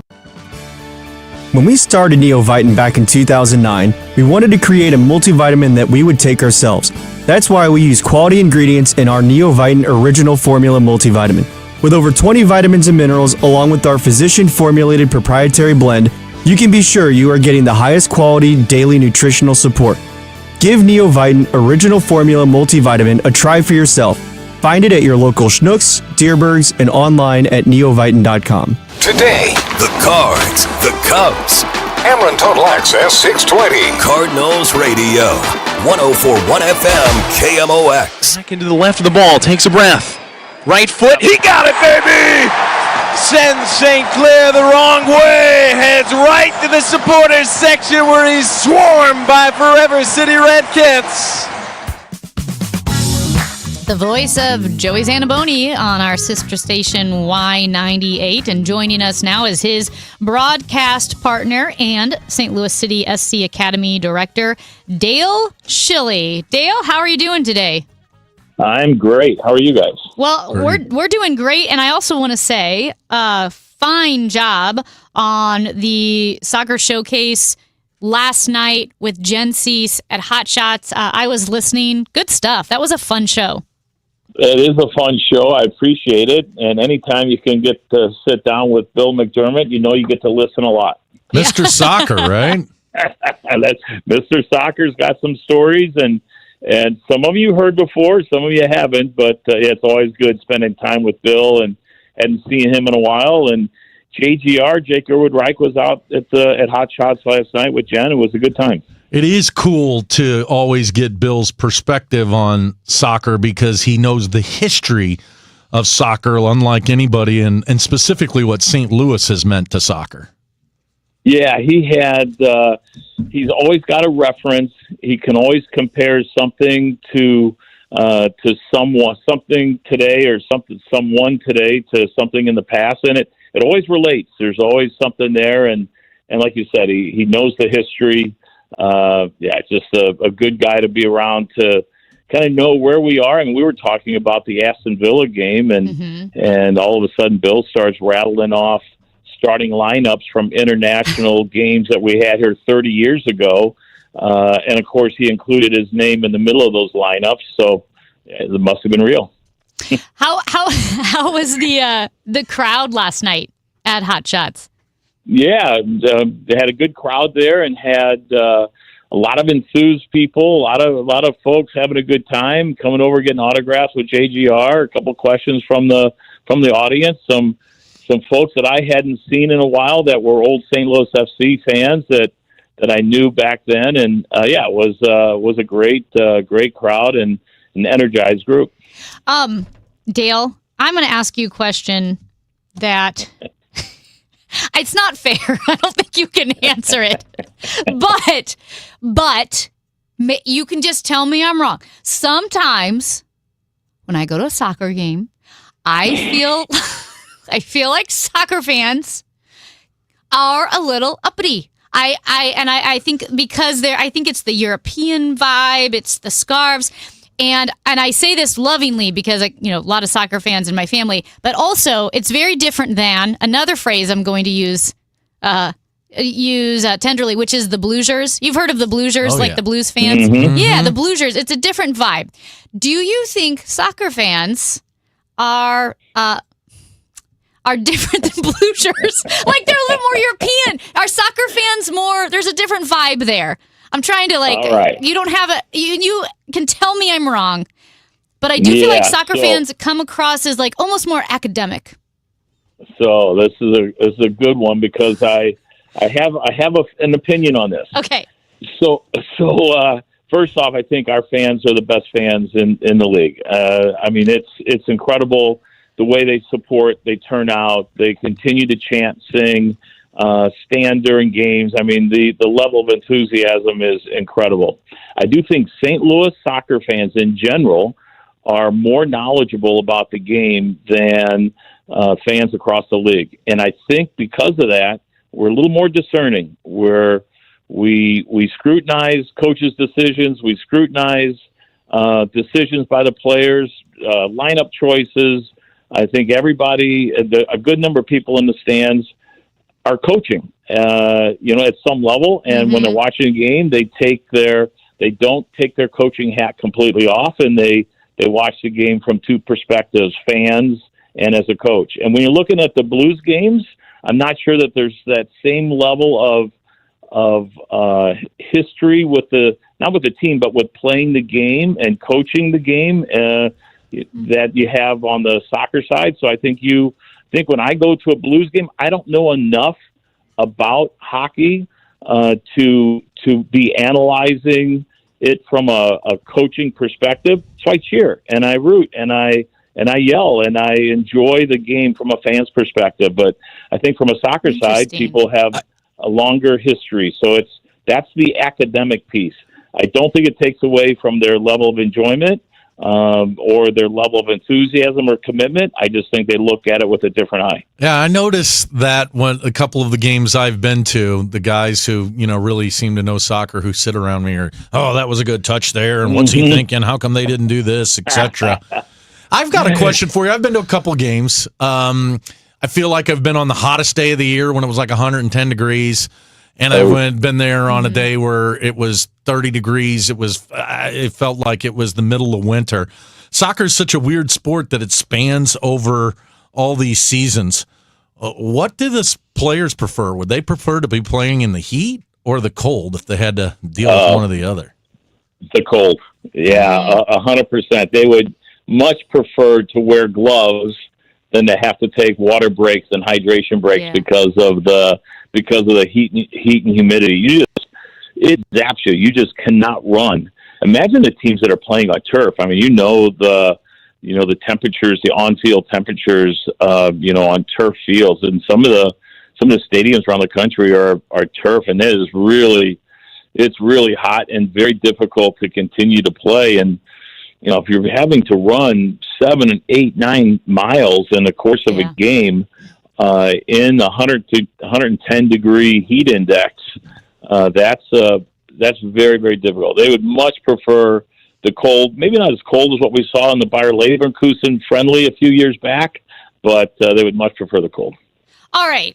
I got to go back to the fans here because I've been thinking about what you said, Dale.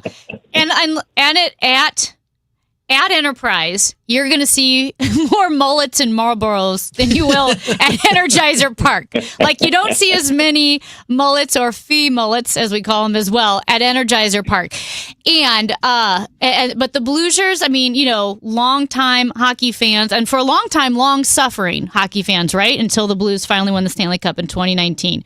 Mm-hmm. Do you think with soccer, because soccer's not one of the 4 quote unquote major sports in the United States, do you think soccer fans have a little bit of like a cult, like if you get it, you get it, right? Versus it's not football, baseball, hockey, basketball, but MLS, soccer in general, the Premier League, you got to go a bit more out of your way to see those games overseas.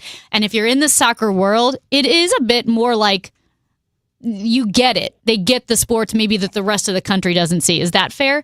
Yeah, I would say that's fair. I would say that they, because they spend so much time searching it out and following it online and following games on, foreign leagues and then the domestic league as well, that they do have just a higher level of understanding because they spend so much time trying to figure it out and follow the sport and follow the game, where others, they could give or take an EPL game, or they'll flip through a game that's on TV unless it's for some reason they know a player, know the team, or something like that, where, if they're watching football or basketball or baseball, that they're going to stick to it, the non-soccer supporter.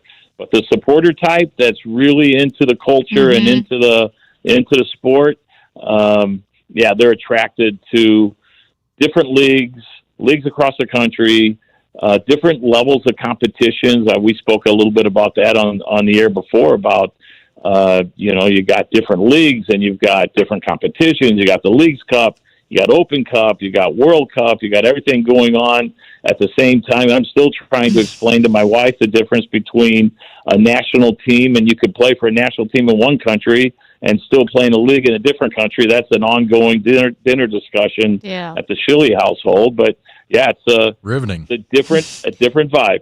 It is, but at the same time, like all of the people who may not know the ins and outs right now, I know will be riveted to the World Cup next year. Like those World Cups, when you're watching, the United States, you're watching your countries. That bar in South City, Amsterdam, I went when the Netherlands played. It was like 500 people dressed in bright orange. And you think, okay, so this is a world that I need to get into. And I imagine, too, that the sport grows with every World Cup, but especially with the World Cup being in the United States, that's the audience you want to grow. Well, and that's where the MLS sprung from. So in 1994, we hosted a World Cup, and with the groundswell of enthusiasm and the following that was created from the World Cup being here in the States, and just the energy from it, the league started just after that World Cup. I think 1996 was when the MLS started, and it sustained itself now for whatever that is, 30 years. So, I mean, the level of enthusiasm and the participation, the fan participation with the World Cup games and in those cities is going to be at a fever pitch And if people can find themselves in those cities where games are being hosted when the games are going on, not just in the stadium, but outside the stadium, there's going to be a big following. And then you find some of the local establishments like Amsterdam's, and you will see a level of energy and enthusiasm that you don't see a whole lot with some other sports. Hey, Dale, there was some talk. Obviously, St. Louis is not going to be hosting any of the big games. Kansas City will. But that some of these countries potentially could use our facilities for that month that they're in the United States. Has there been any developments on that we may be hosting a country here? I don't have any information on who or what, but I do know that it is possible. I do know that there's been some delegations that have come through the facility, but I would suspect with the location and the quality of the facility that we'd be an interesting location and facility for any number of countries to use, because you've got the turf, you got the stadium, you got the grass fields, you got the infrastructure from the facility all at one location. So yeah, I would say that there's a good chance, but I don't know who, what, or how. But I could definitely see it. Especially, the other part that's attractive is just being in the middle of the country. Mm-hmm. And if teams advance out of their groups and whatnot, they're in a central location to be able to use this as their springboard to get out to the East Coast or head out west, rather than finding themselves on one coast or the other and having to fly across the country. Well, I always say spectacles. People love spectacles. I love spectacles, and spectacles grow the game, no matter what that is. And I had an opportunity to go. I went to the Real Madrid game at the Dome in 2013, and I went with friends from Mexico and their family from Mexico, and we tailgated in the parking lot. And let me tell you, Americans don't know how to tailgate like like the Mexican soccer fans. And that's, I mean, it's so much fun. A spectacle makes you a bigger fan of the sport. So I'm excited for it. If anybody was here for the Guatemala game versus the national team a month or so ago, it was an incredible atmosphere, and it was 90% Guatemalan fans. Wow. And it was riveting. Barbecuing in front of my office, which is like 8 blocks from the stadium. It was so cool. I felt like I was in a place where something really cool was happening. Yeah, sky blue everywhere, guys. People wearing flags. And then, they were selling the the green birds that they hung around their head. And you saw all the little 12-year-olds walking around with the country's national bird. That was it was unique. It was awesome. That's awesome. Well, I love it. Dale Schilly, St. Louis City SC Academy Director, broadcaster on Y98. Thank you so much. Oh, and don't forget that City SC hosts Nashville here at Energizer Park tomorrow night at 7:30. That's right, 7:30. Be a big one versus Nashville. Sunday, City 2 plays Colorado Rapids 2. City 2 has undefeated in 11 straight, so it's a big game on Sunday. So a full weekend this weekend. Love it. Thank you, Dale. Have a good weekend. Enjoy it. Okay. Amy, are you seeing this news that's just coming across the wire right now? I am. You need to share it. All right, here we go. So we're seeing it from, it's on STL Today, Derek Gould. Guess who will be back in the dugout tonight? Number 4, Yadier Molina. He's going to join the St. Louis Cards staff for 2 games versus the Cubs. He's been invited by Ali Marmol, and he'll be there in uniform. I bet the walk up at the gate tonight's going to be full. That should bring some people down to see that historic player. Ladies and gentlemen, if you don't have your tickets yet, yada. Yeah, to go to the Cards-Cubs games, what are you doing? Yadier Molina's going to be there. That guy could be mayor, He's going to be a Hall of Famer, right? right? He'd be king of the city if he wanted. He could. If he said, hey, do you have a crown? We'd give it to him. Mm-hmm. He's awesome. That's Michael Kelley. I'm Amy Mark Scores. I was reminded by a texter just now, Greg in St. Charles, about a grocery store encounter I had. Yeah, You must tell. We're gonna get into that. It's the Chris and Amy Show on KMOX. This isn't your typical lunchtime baseball chatter. This is the Gas House Gang. I'll say this. Here's my perspective. Tom Ackerman, Chris Ronchi, Mike Claiborne, and Bernie Miklasz bring smart, informed Cards talk. And every Tuesday, we welcome in the manager of the Cardinals, Oliver Marmol. You want real Cardinals conversation? You're in the right place. The Gas House Gang, weekdays at noon on 104.1 FM KMOX, the voice of baseball. Because we have lawyers in all 50 states, I see lots of lawyers' ads. Most seem to be bragging on results, but are they true or misleading? For example, in some cases, a firm may try a case even though the at-fault party has no lawyer, then brag in the ad about their results. My son Matt got one for nearly $50 million, but we never collected one dime. Some lawyers may say they got a result even though they were sitting second chair at a firm like mine, and even though they had little to do with it. Happens all the time. All that glitters is not gold. At Morgan & Morgan, our results are real. Visit forthepeople.com and go to settlements and verdicts to see for yourself what your case may be worth before you hire a law firm. Do your homework. Fact check.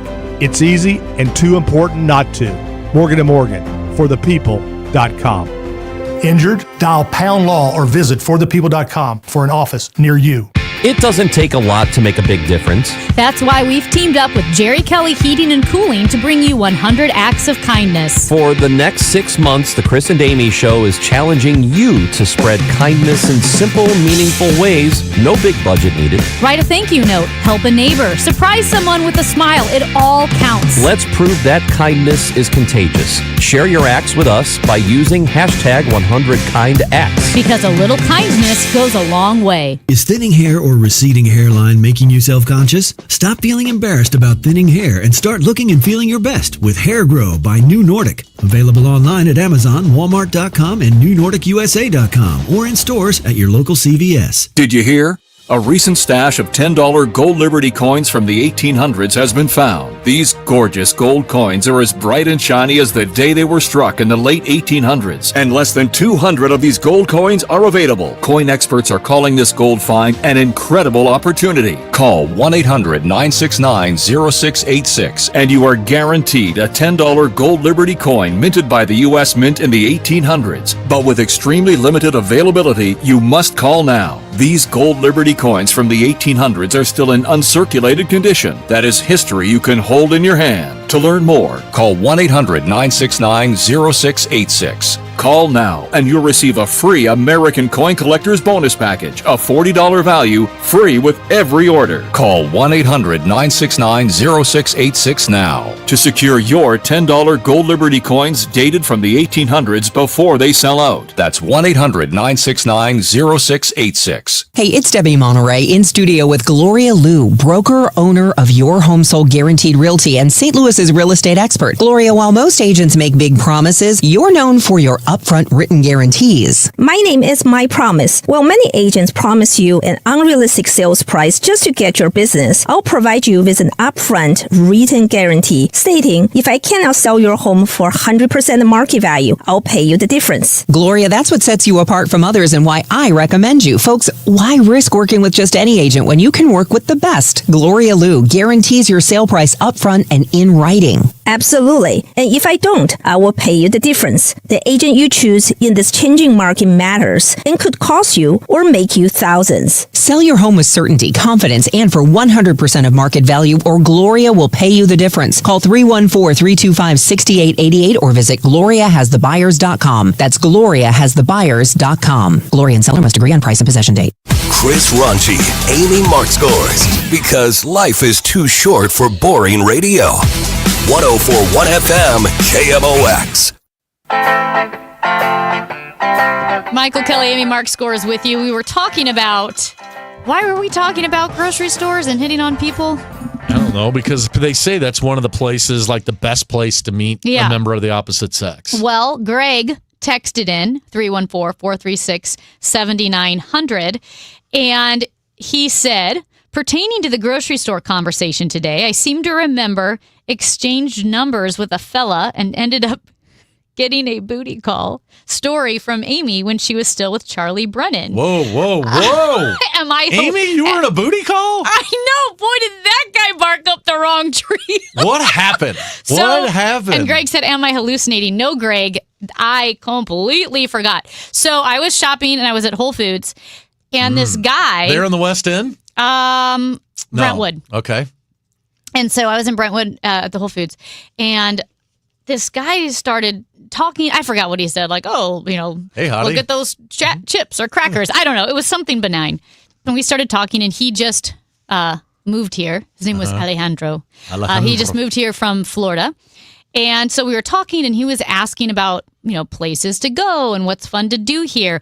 And we chatted for a while, and he ended up asking for my number, but he did it in such a way, or I'm obtuse enough that I thought he wanted wanted to be pals. Yes, and he wanted he wanted to know places to go. Right. Like, do you have a good trail He to had a hike? good game going on is what you're saying. He had you drawn in. Yeah, somehow I thought it was like a total platonic exchange of numbers. Right. And so I gave him my number, and then I told, I don't know, a friend what happened. Like, dude, he's hitting on you. He's going to call you. He wants to go on a date. And I was like, no, I don't think so. But then it got in my head, like, oh my gosh, I just gave this guy my number. I don't want to go on a date with him. All right. And so then a day goes by, and then another, and he doesn't call or text. So you're angry. Now I'm mad. Because you gave this guy, and your friends have told you he was hitting on you. Yes. Okay. And now I'm mad, because now it's been like 6 days, 5 days. He hasn't called or texted. Strong. Now my feelings are hurt. Right. Now my ego is bruised. Right. But then, that Saturday night at 12:05 a.m. Really? I get a text from Alejandro. Did it say you up? Basically. And I was like, oh my gosh. So I didn't respond. Right. I didn't respond. How about the next day? No, I never responded. Oh, so you just... But I went to work on Monday and told the story, and Chris Myhill said that was a booty call. Oh, it totally was. I didn't even know that guy. Your first interaction, well, I understand, but the first interaction with the person who got your phone number is 4 days later at midnight? Yeah, no, that wasn't... That's hilarious. Hey, let's get together and have a book club. But I'll tell you what, then I felt better that at least he called, and then I didn't respond. And then my you ego got was ego healed. because you shot him down. Yeah, because I didn't respond. I'm not dealing with that. Yeah, but I will say, I totally forgot about that. And yeah, that did happen. And yeah, it was weird how it went from, I just thought he wanted information about the city to getting mad Older that he wasn't or younger calling. than you? Same. Younger. Younger? Yeah. Well, then if you got that would make sense, But right? that was pre-2020. Right. And now we've all aged so drastically. Pre-2020. What is this? 2019. 19. So it was 5 years ago. 5 years ago, right? 6, kind of, probably. Yeah. Maybe. I don't know. It was 2019. I was with Charlie Brennan. Really?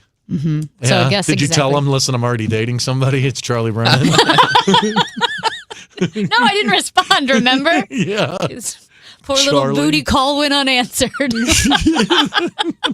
Anyway, so that's it. So that's my How one. is Charlie? You talked to him lately? I run into him occasionally. Yep. At the grocery store? At the cleaners. At Pratzel's Deli, picking up some knishes. He's doing great. Good. Traveling, living Miss the Charlie. life. Yeah. I miss him too. He's so much fun. All right. Well, speaking of fun, you guys don't want to miss this next interview. Yeah. So Mitch Harris is a former St. Louis Cardinals pitcher and U.S. Navy lieutenant. He was only the second person to graduate from the Naval Academy and play Major League Baseball. He joins us in studio next.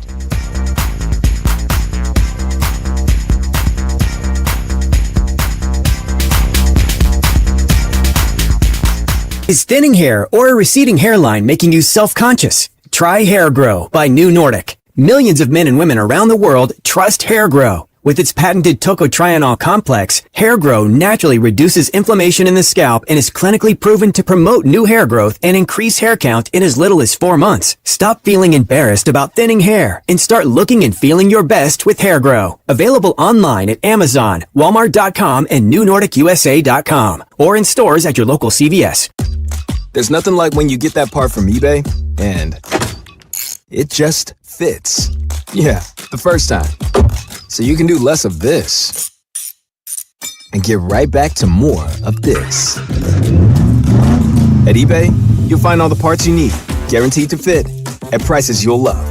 Sounds good, doesn't it? eBay. Things people love. Eligible items only. Exclusions apply. I'm Ed Evans, CEO of Consumer Cellular. We're dedicated to serving people 50 and up like me. Our needs are different. Big Wireless wants us in an unlimited plan, but if you're not using all that data, you're probably getting used. At Consumer Cellular, we're focused on affordable, reliable plans, including data that suits your needs, not ours. Our plans start at just $20, and you'll get the best customer service in the business. Call 1-888-FREEDOM, visit consumercellular.com/facts or a store near you. Plans include $5 credit for auto pay and e-billing. See site for additional facts. Summer is here, and it's time to plan your style staycation with Bob's Discount Furniture, where you can find everyday low prices on the hottest styles. The comfiest Consumer Reports recommended mattresses, fast, friendly delivery, and flexible financing to fit your budget. Go to mybobs.com for details. So stock up and score everyday low prices, delivered on time all summer long at your nearest store or at mybobs.com. Oh, my Bob! Bob's Discount Furniture. The trusted voice of St. Louis. KMOX AM St. Louis. KMOX FM Hazelwood. Always live on the free Odyssey app. Looking for a place to call home without all the maintenance? Check out the Towns of Linneman Park, new townhomes by Lombardo, located in St. Peters. These new construction townhomes are located on the south side of 36494, east of Harvester Road, and offer floor plans featuring 2 to 3 bedrooms, 2.5 baths, a loft, and 2-car attached garages. Community amenities include a clubhouse, pool, pickleball courts, dog park, and walking trails. Tour our newly decorated display and fall in love with your new townhome. Visit lombardohomes.com for more information. Hello, fellow Missourians. This is your Congressman Bob Onder. My top priority is serving you. Whether you need help with a VA claim, Social Security, Medicare, or any other federal issue, my team and I are here to cut through the red tape and give you answers. In the last 6 months alone, we have returned over $1 million to taxpayers. Call my office or visit my website, onder.house.gov, to learn more. Missouri is my home, and I'm honored to serve you in D.C. Paid for by official funds authorized by the House of Representatives. It is 11 o'clock in mid-America. We've got sunshine. It's 87 degrees downtown at the Arch. And this just in, an investigation called for when it comes to those paychecks issued to the former comptroller, Darlene Green. We've got Sean Malone here at the anchor desk. Sean? Yeah, the new Comptroller Donna Barringer, is now calling for a Civil Service Commission investigation into the payroll checks, saying that her office is committed to cooperating in any way necessary with the investigation and that she looks forward to a detailed report of findings and any recommended corrective measures within 30 days. So this is just breaking now. We hope to have more information on this coming up next hour. Thank you, Sean. FEMA is extending the deadline for those impacted by tornado damage to apply for federal assistance. It's now August 26th. Mayor Kara Spencer says the city is doing what it can to figure out if anybody's slipping through the cracks. FEMA has engaged with a data sharing agreement with the city, so we were able to overlay our GIS the data that really identifies those properties that have been damaged. You can really see that from the extensive drone photography that we were able to deploy right away. Layering that on top of the FEMA data related to the applications gave us a figure of about 700 households that we believe were impacted that had not applied. And so we are targeting those to try to make sure we're using every mechanism, every method possible of getting in touch with every person. I think we're all still shocked. The Anti-Defamation League's Jordan Kadosh reacting to this week's hate crime investigation by the FBI in Clayton, where anti-Semitic messaging was spray painted onto Westmoreland Avenue and 3 cars were torched. The message that made the rounds, it says death to the IDF. The idea that someone is taking the fight to the Israeli Defense Forces on the streets of Clayton, Missouri, I think is a little misplaced. Just days before the targeted attack, 2 Clayton schools announced they would start using anti-hate programs provided by the ADL this coming school year. At a news conference in Chicago, Homeland Security Secretary Kristi Noem took aim at the Illinois governor, the Chicago mayor, and other local officials for failing to cooperate with ICE agents working to arrest immigrants she describes as dangerous criminals. That includes Governor Pritzker, Mayor Johnson, and others who have worked so hard to protect these dangerous criminals. They'd rather be a sanctuary state and continue to put those individuals above American citizens who built this country, who have raised their families here for generations, and just want to be able to walk down the street safely at night and put their kids to bed and live a peaceful life. Illinois has been a sanctuary for Texas Democrats this past week, trying to squash a vote on a new congressional district map in their state. Texas Attorney General Ken Paxton warned State House Democrats to return by Friday or else. CBS News Texas reporter Trevor Sohaki reports withholding pay is the latest effort to get them to do so. House members, they get paid about $600 every month, and that paycheck comes usually via direct deposit on the first of the month. But now House Speaker Dustin Burrows, he's saying that he's going to withhold that direct deposit, and if you want your paycheck, you have to go in person to the Capitol in Austin, where, of course, they'll try and bring you in and get you to fill the quorum that they need. The Dow from Stifel's up 171 points to 44,139. We've got a stalled vehicle 370 East at St. Louis Mills. That's on the right shoulder. A stalled 370 East at St. Louis Mills. They've just cleared some debris on 44 East at Jamison and some road work on 70 West at West Florissant. Also just cleared. The heat wave continues into Monday. AccuWeather real field temperature will be at or just over 100 through Monday. We'll see sunshine today with a hot, humid afternoon high of 96, then moonlit and sticky tonight, 76. Tomorrow, plenty of sunshine, hot and humid high 95. For Sunday, a mix of sun and clouds, hot and humid high 94. I'm AccuWeather meteorologist Joe Lundberg on 104.1 FM KMOX. We've got sunshine. It's 86 in St. Peters and Florissant, 87 downtown. I'm Michael Calhoun, KMOX News. Chris and Amy now. The Dave Glover Show at 1 on the voice of St. Louis, KMOX. The 29-year-old Mitch Harris, Major League debut, and it's believed that he is the first U.S. Naval Academy graduate to appear in the majors since pitcher Nemo Gaines did it back with the Washington Senators in 1921. Congratulations, Mitch Harris. What a moment. A strikeout, the first hitter he faces in the major leagues. Mitch Harris, welcome to the big leagues. Gives you chills. Michael Kelley, Amy Mark Scores here with you on a Friday. We're thrilled and honored to welcome in Mitch Harris, former Navy lieutenant and Major League Baseball pitcher, as you heard there, for the St. Louis Cardinals. He has a new book, and he's in town doing some book signings. His new book, My Private War, Relentlessly Chasing a Dream from the Navy to the major leagues. And Mitch, thank you so much for joining us. Yeah, thank you for having me. It's always a pleasure. Well, I mean, just reading up on your story, for listeners who get the Cardinals magazine, may have seen their feature on you, laying out the basis for your book, which is your life story from being at the Naval Academy to being deployed overseas to pitching for the Cardinals. So I guess, first off, because we have so many questions for you, why did you decide to write this book, My Private War?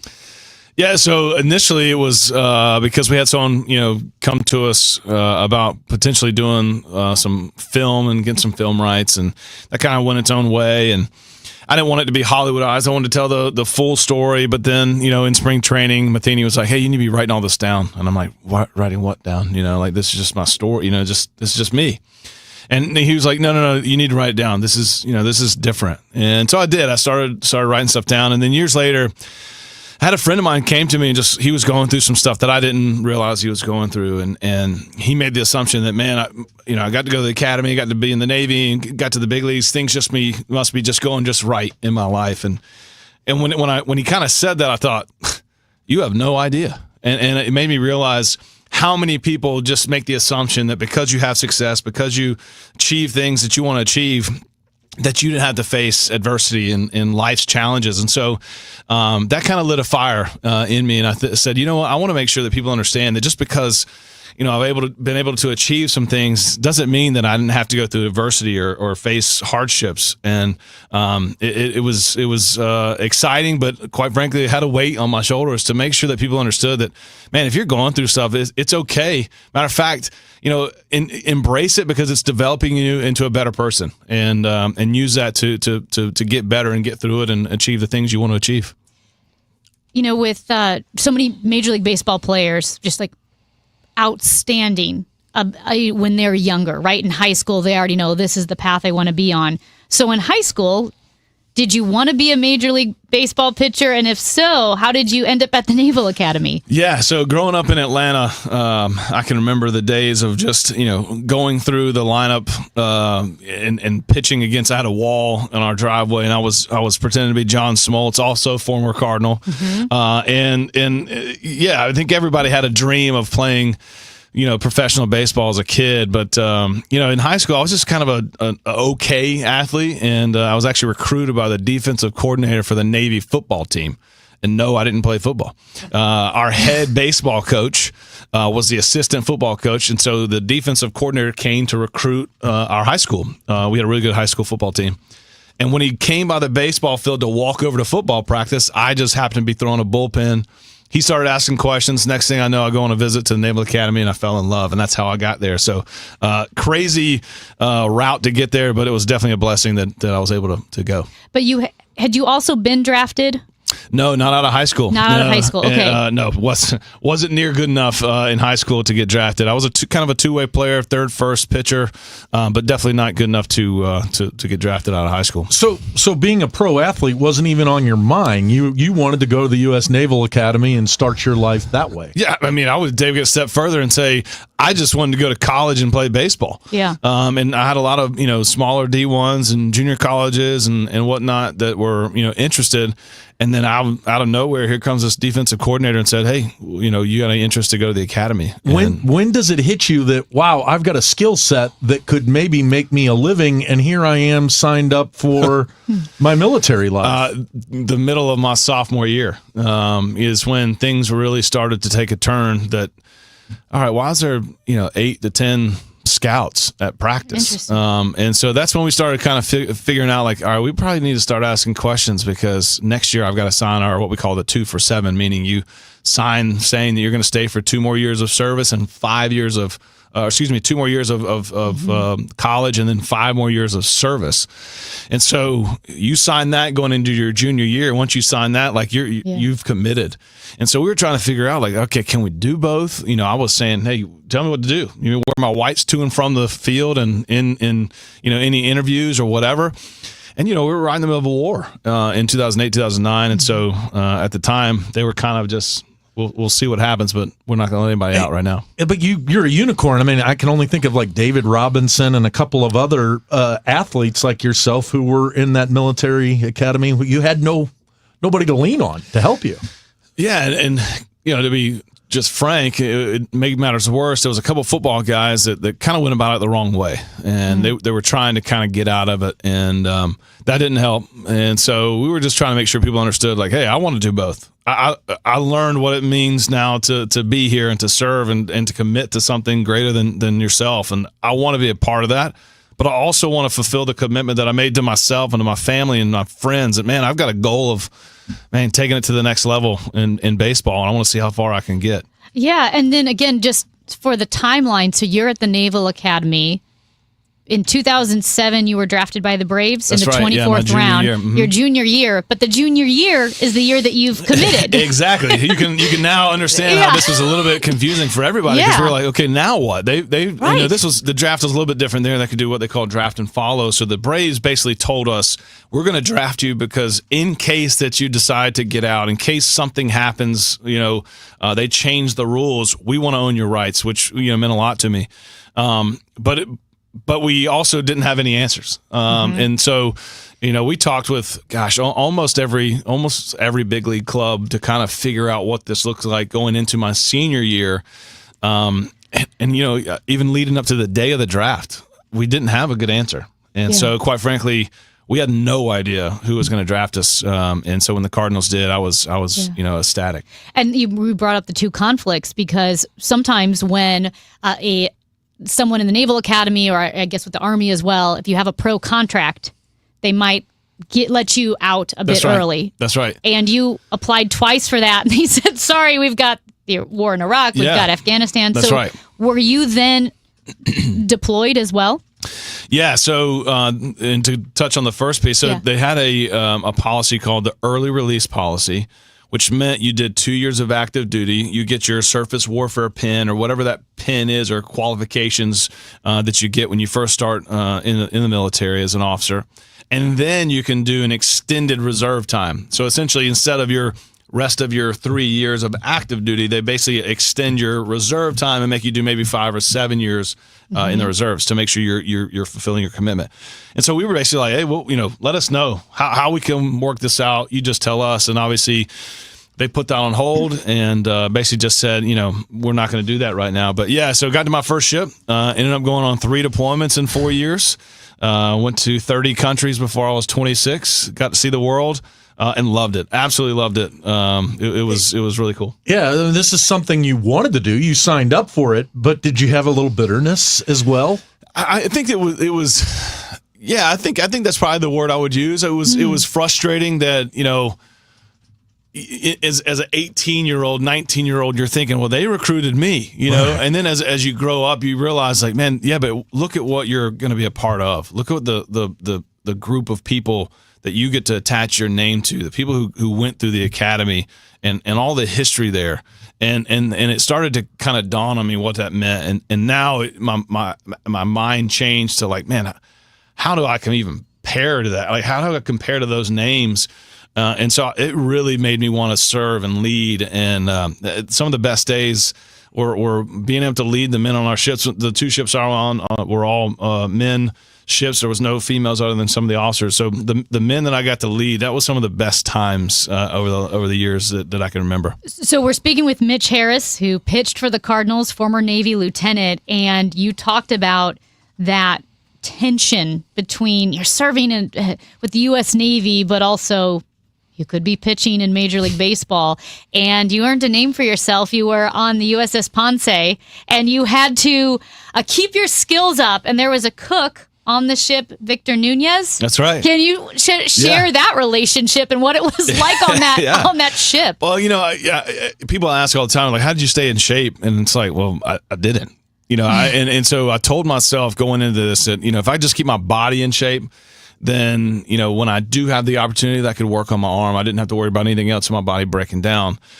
And so I knew I wasn't going to stay in pitching shape or baseball shape, but I knew mentally if I could just kind of keep that feel of like, hey, you have hope. Just keep the hope up of that someday maybe there'll be an opportunity. And so, people on the ship found out what's going on. They understood I was drafted, and they said, you need to talk to Victor. And I was like, all right, who's Victor? He's like, oh, he's a cook. Go down to the kitchen and talk to Victor. So I go down there. I'm like, hey, is there a Victor? He's like, hey, what's up, man? I was like, hey, any chance you wouldn't go and, like, throw on the flight deck? And he's like, come on, Poppy. He's from Dominican. And I was like, oh, I'm sorry. Then you can catch me, because I was worried. I wanted to long toss. I wanted to let it go a little bit, and I was worried about somebody maybe played just high school ball that can't really catch it. Yeah. And he didn't care. He was like, yeah, man, let's throw anytime. And so obviously growing up Dominican, that's all he knew. And so Dad would ship out baseballs to the ship. We'd go on the flight deck in between flight ops, throw on the flight deck, and just from a mentality standpoint, it just kept me in it, just kept the hope up. Wait, but can't the decks of these aircraft carriers pitch 40 or 50 feet? Yeah, I think that helped with balance. So I like to tell people that I really did a lot of balance drills in the Navy on deployment, but it was awesome. I mean, let's be honest, there was a lot of balls that were thrown overboard. The Red Sea is full of baseballs. I have no idea how many balls were I think it's great that you were like worried, like, I just can't get some guy who played toss with his dad to play toss with me, because you'll kill him. Well, that, or like if you go to throw a cutter, I didn't want him to wear one in his teeth. You know what I mean? So yeah, it was good to have someone that had played, and I knew I could just let it go and not have to worry about it. But man, we had a lot of great times. Also the flight deck was super, super rough. Okay, so if the ball just hit the flight deck at all, you basically had to toss it because it was scuffed up. I mean, it just literally took the bottoms of your shoes off. Right. It was so rough. Wow. But we had such a good time throwing out there in the middle of nowhere and 110-degree weather, and it was just, it's brutal, but we had a blast. Well, I know you have a few minutes to hang with us a bit longer. Yeah, absolutely. We can dig a bit deeper into your book. We're speaking with Mitch Harris, former Navy lieutenant and Major League Baseball pitcher. He has a new book. He's in town signing that book. It's called My Private War, Relentlessly Chasing a Dream from the Navy to the Major Leagues. Mitch will continue chatting with us next. It's the Chris and Amy Show on KMOX. Is your home, business, or church looking tired, chalky, or in need of curb appeal? Go Rhino. Tired of painting year after year? Go Rhino. Our unique 3M ceramic technology is perfect for brick, stucco, aluminum, steel, color lock masonite, and more. It's backed by our 25-year transferable warranty to not chip, crack, or peel. Great if you're staying, and even better if you're selling. Our ceramic coating allows you to maintain all of your architectural features. The decision to do vinyl will leave your home looking like a plastic moldy box. With Rhino Shield, in 15 years, your home will still have that, wow, it looks like you just got it painted. We've done large condo complexes, parking garages, pole barns, and commercial strip malls. We coat sloped and flat roofs to extend their lives too. Evaluations are free. 877-25-RHINO or 877-25rhino.com. See what we did there? Genius. Tell them, ladies. Don't paint, don't vinyl, go Rhino Shield. Never paint your house again. Rhino Shield. When my business was taking off, our old phone system just wasn't cutting it. We needed fewer missed calls, more flexibility, and better visibility into customer conversations. That's when I found OpenPhone. OpenPhone is the all-in-one system for small businesses and growing teams. Manage multiple numbers from one device, work seamlessly as a team with shared numbers, and stay organized with AI-powered call transcripts, summaries, and next steps, so nothing gets missed and your team responds faster. OpenPhone integrates with tools you already use, like Slack, HubSpot, and Zapier, so everything's connected and efficient. Having tried just about every relevant small business phone system, OpenPhone is truly in a league of its own. It's now essential to how we run our business, and I couldn't be happier with the value it brings. See why over 60,000 businesses trust OpenPhone. Try OpenPhone for free at openphone.com/try and get 20% off your first 6 months. That's openphone.com/try. openphone.com/TRY. At 5, when others are running out of steam, the Redbird Rush Hour hits the gas. Kevin Wheeler, Matt Pauley, and Bernie Miklasz bring sharp analysis, fresh insight, and no recycled takes. Real baseball talk for fans who know the game. Redbird Rush Hour, weekdays at 5 on 104.1 FM KMOX, the voice of St. Louis. The unrivaled voice of baseball. It's the Chris and Amy Show on 104.1 FM KMOX, sponsored by the St. Louis Aquarium. Explore the St. Louis Aquarium at Union Station. We are continuing our conversation with Mitch Harris, a former Navy lieutenant, Major League Baseball pitcher. He pitched for the St. Louis Cardinals. And you were talking about your time in the Navy, your overseas, you were drafted by the Braves. And then really what your book details is that it wasn't a smooth, linear trajectory on the road to success. So 2011, you're stationed in Virginia, and it was tough.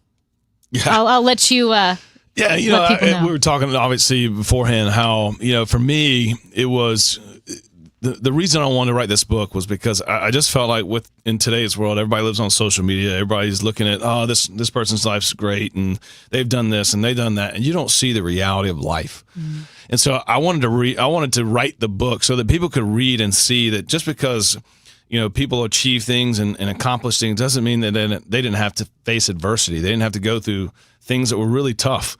And 2011 was probably one of the worst years of my life. Coming off of my last deployment, I was married at the time, coming home, that she basically told me to my face she doesn't love me anymore. Trying to figure out who I was as a person, taking off the uniform, maybe not ever putting on a baseball uniform. I was feeling as a failure as a husband, as a professional, as a baseball player, and that was rock bottom for me. And so it took a lot to get out of that. I ended up having struggles with alcohol, trying to figure out, what do I do? Do I talk to somebody? What do I do? And, I went finally to a counselor, and he was like, you need to write your feelings down. I'm like, that's not, you get the wrong guy. Like, I don't do the journal thing. I'm sorry, And so finally one night I was struggling. I just thought, what I had to lose. I'll just start writing things down. And so I started writing and went back and started reading the things. And it was just obviously just anger, and it was just all the mess I was just trying to get out. And I started reading, and I came across this part that I wrote, and it just said, it takes courage to face the mountain and strength to climb. But when you reach the summit and see the valley, you realize who you become.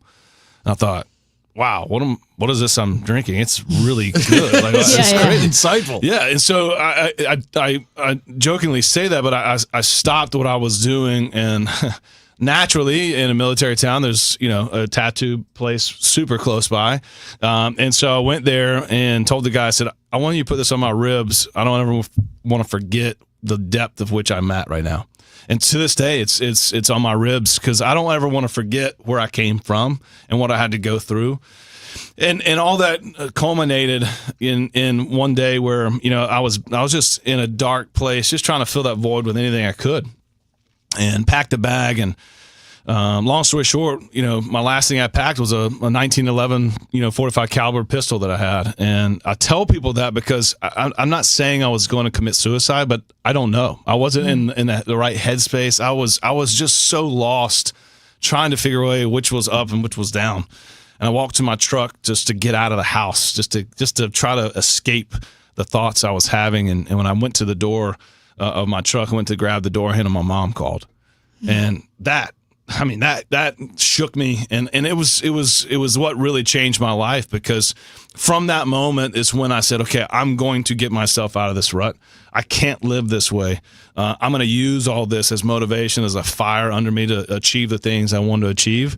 And that really started the culmination of kind of one step in front of the other. Let's get out of this. Let's start thinking the right way. Let's start achieving the things you want to achieve. Stop doing the woe is me, and figure out who I am as a man, as a person. Wow. I can't, it's hard to process, because I think, again, like you said, people would see your life and think, well, this guy's a stud. He's got it all.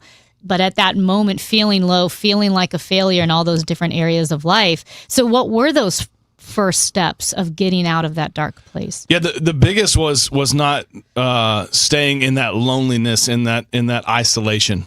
I talk to people all the time when I'm speaking, or just talking to friends, that, man, isolation breeds temptation. And for me, that was the ultimate, like, all right, I've got to find people that can keep me accountable, that can just check in on me, that can just have a cup of coffee with, because we all know if you go to have a cup of coffee or go to lunch with someone, you can know very quickly if everything's okay or if it's not, just from conversation and their mannerisms and whatnot.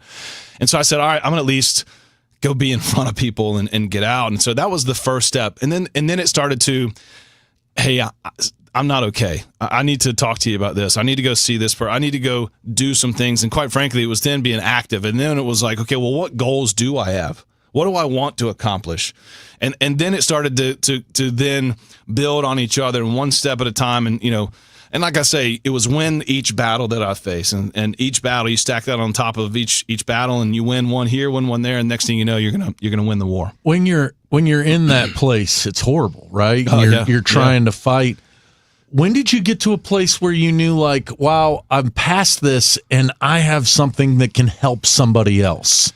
That took a while. I'll be honest. It took a while to get to the point where I felt like I could speak to other people about it, because I felt shame. I felt guilty. I felt like a failure.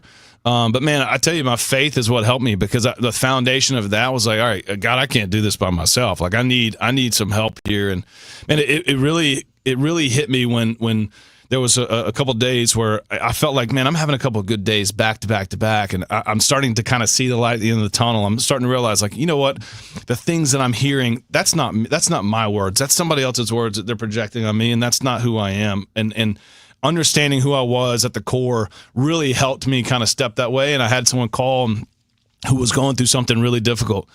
And they just said, I didn't know who to call, and I knew you had gone through this, and I just wanted to, let you know I'm going through it. And that's when I realized, like, you know what, I can help people if I just. Were you surprised when you were going through it, the amount of others that you thought were unbelievable, invincible, who also had been in that moment? Yeah, and I think that to me was what was the aha moment of, like, yeah, life's hard. Like, we're gonna face things that suck, and there's there's just a few ways to look at it. You can just say, woe is me, or, I can just sulk in the moment, or I can say, you know what?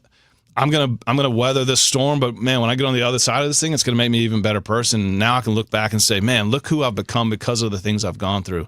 And so when I started to change the mindset of, I laugh because when I was going through this, my mom sent me a passage in James that just talks about how look at trials and tribulations as pure joy, and I was like, pure joy. Right. Yeah, okay. Yeah. And I was like, pure hell. Yeah, exactly. and I laugh because when I got on the other side of it, I realized, like, man, all the things I had gone through, all the battles, all the struggles, I am who I am today because of those things. I am the strong man that I am today. I'm the father I am today, the husband I am today, because of all the things I had to go through. And I wouldn't change it. As hard as it was, I wouldn't change it because, man, I'm just not going to name them, but I could name numerous people that have called because of the things I've gone through. And I feel like I was hopefully able to give them some encouragement and inspiration because they didn't feel like they had anyone to go to, and they called me. I mean, what an honor and what a responsibility that is. But, man, I didn't take that lightly. But anybody who's been through that valley, you have that duty to help others. Exactly. And that's cool that you've taken this to write this book to be able to do that. And exactly. We could talk. I mean, I could talk to you all day, and I know we need to go. Can you just explain, if you can, a moment then when you are finally pitching in the big leagues, what that day was like? It's funny. I think back quite frankly to the tattoo, and I realized, man, the play on words, the summit, the mound that I was on, I look back and just realized, man, all the hard work, all the pain, all the struggle, it all culminated into something that I'd worked so hard for my entire life. And I'll never be able to put really into words what that meant, but man, it was a special day, one I'll never forget.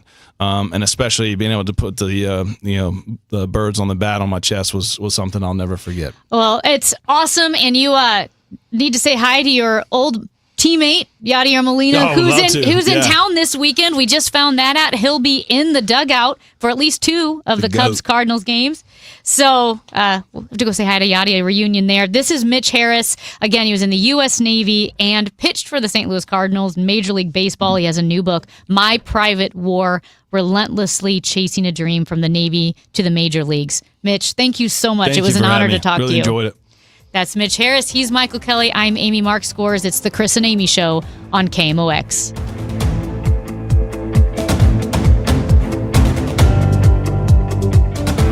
Hi, this is Charlie Brennan along with Dr. Colleen Bosler from the Audiology Center. Doctor, when should somebody typically get a hearing evaluation? Charlie, the simple answer to that would be at age 65. However, there are some contributing factors that might make people more at risk for hearing loss. Some people with a history of noise exposure or a family history of hearing loss, or those suffering from tinnitus, those people should come in to have their hearing evaluated at age 60. And of course, anyone noticing difficulty hearing or ringing in the ears should come in as soon as they notice these changes. That's the word from Dr. Colleen Bosler from the Audiology Center with 3 convenient locations: Florissant, St. Peter's, and Creve Coeur. Schedule an appointment today by calling 636-441-7470 or the Audiology Center STL.com.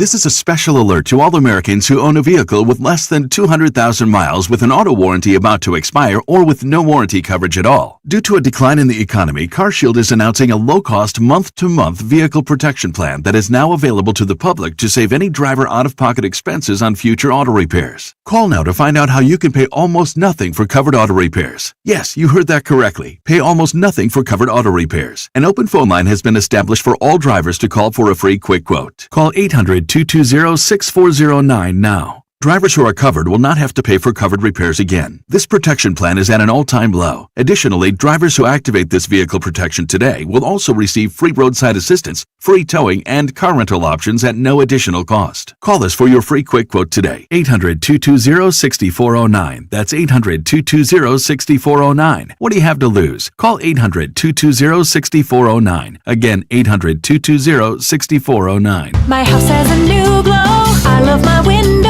Universal Windows Direct. Hey guys, Glover, right now buy 2 windows and get 2 for free, no interest for 5 years. Call 314-334-2522. Like me, you'll be saying, I love my windows.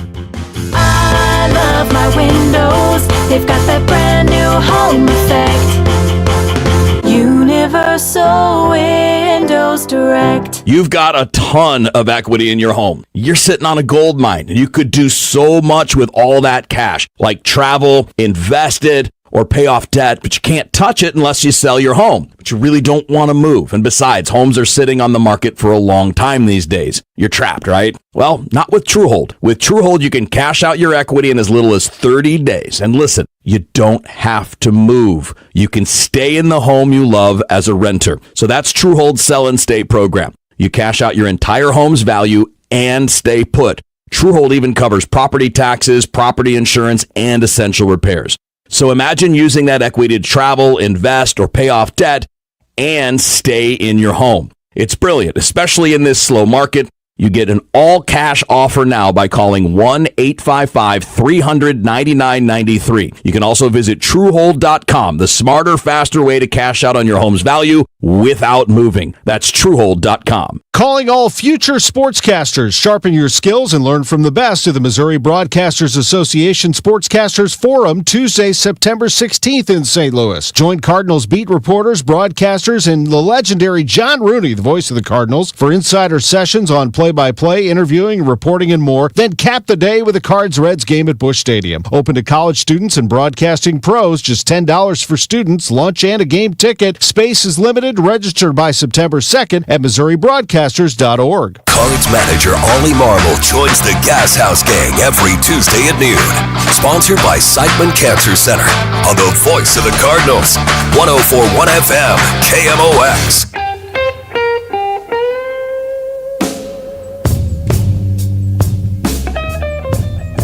Michael Kelley, Amy Mark scores with you on the Chris and Amy Show. And I just finished up our conversation with Mitch Harris, former pitcher with the Cardinals and the U.S. Navy as well. He has a new book.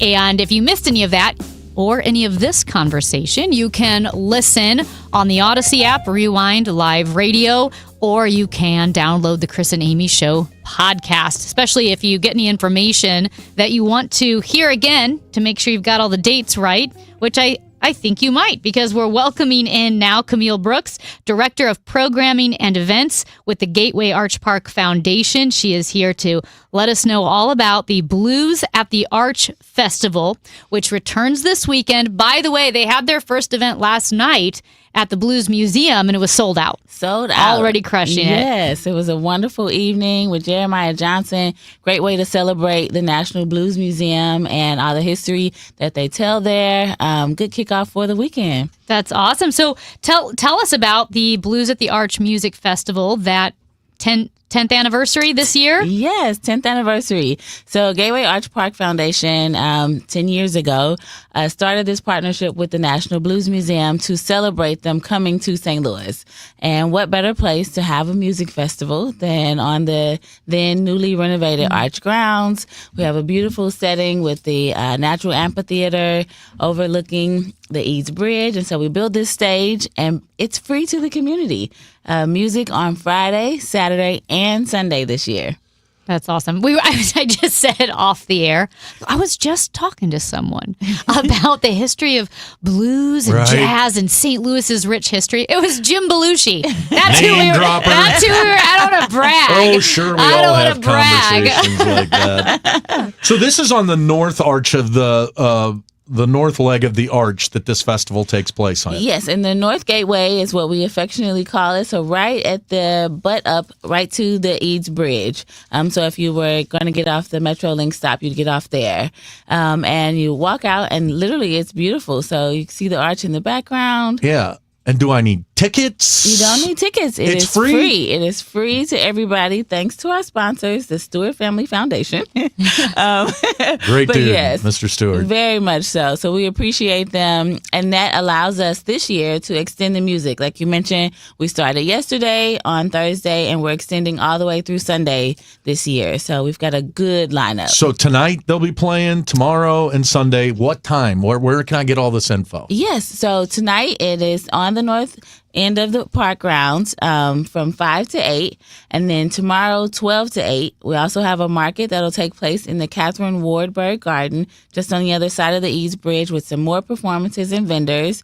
Fireworks at 8 o'clock. Nice. Performances all day. And then Sunday, back again from 12 to 4. So tonight, as you mentioned, begins at 5:30, and you are featuring the Women of Blues. Yes. So who is represented in that group? Yes, Miss UV Hayes, who is an inductee of the National Blues Museum, honorees. She is a wonderful St. Louis living legend.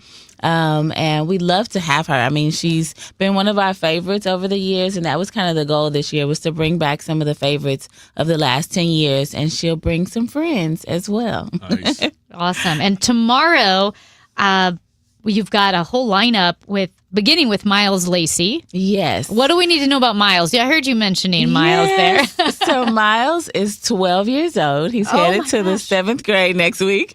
But he is amazing. He has a beautiful voice and such a good presence, but he's such a good, mannerable kid. Yeah. But he is fantastic. I mean, you got to come see him. But this is our way to kind of keep the music moving forward, right? This is the present and future of blues. So is Miles a singer, or does he play an instrument? He is a singer, and you will be blown away. 11 years old. He's 12 and going to the 7th grade, but I was learning how to tie my shoes. Exactly, right? Right. And he was up with us yesterday at 6 a.m. for television, and he was on. Awesome. Is he from St. Louis? He is from St. Louis. Yes, he's from St. Louis. That's so fun. Who else do we have tomorrow night? We also have, Keisha Pratt, who is, again, one of our favorites. Can't wait to see her. Dylan Triplett is going to come back and introduce Miles kind of as the next generation, passing the baton. So we've got a really, really good lineup.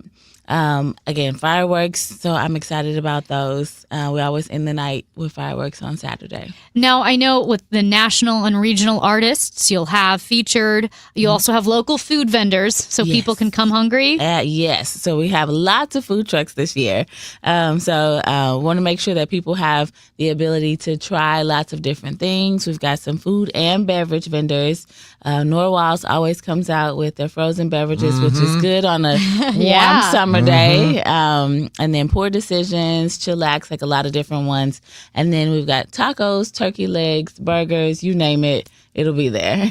Kind of this is, I feel like a dorky question, but they're just reading up on the Blues at the Arch also mentions like family programming. Yes. What does that involve? Yeah, like, if let's say you're going to bring your kids down. Right. We have a kids corner where the National Blues Museum brings what we affectionately call the musical petting zoo. And so it's a table full of all different instruments that you can touch and feel and play. Got a cute little backdrop where you can, use the instruments, take some pictures. And then the students from Jazz St. Louis, their youth program, as well as the Heal the Arts, will be working over there as well. So they can kind of show you around the instruments from a kid perspective.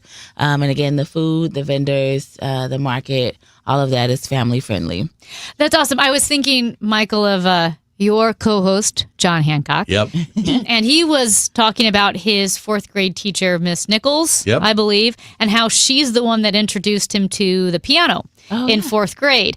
And they watched a movie or something on it, and he fell in love with the piano. He started playing the piano.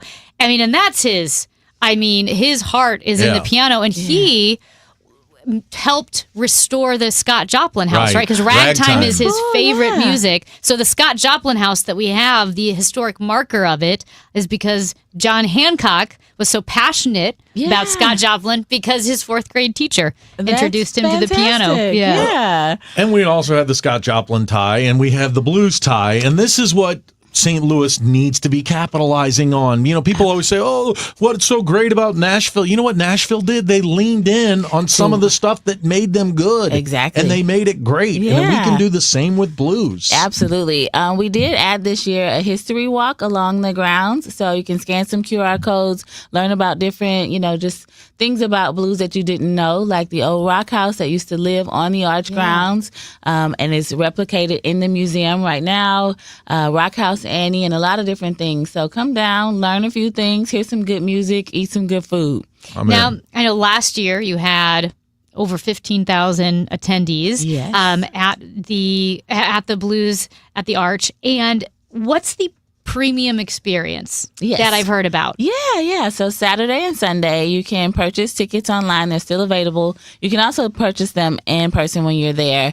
But again, it's a warm afternoon. And so we have a shaded, temperature controlled place where you can meet and greet with the artist. You get some tokens and kind of things to take away, a couple of free drinks, a barbecue meal.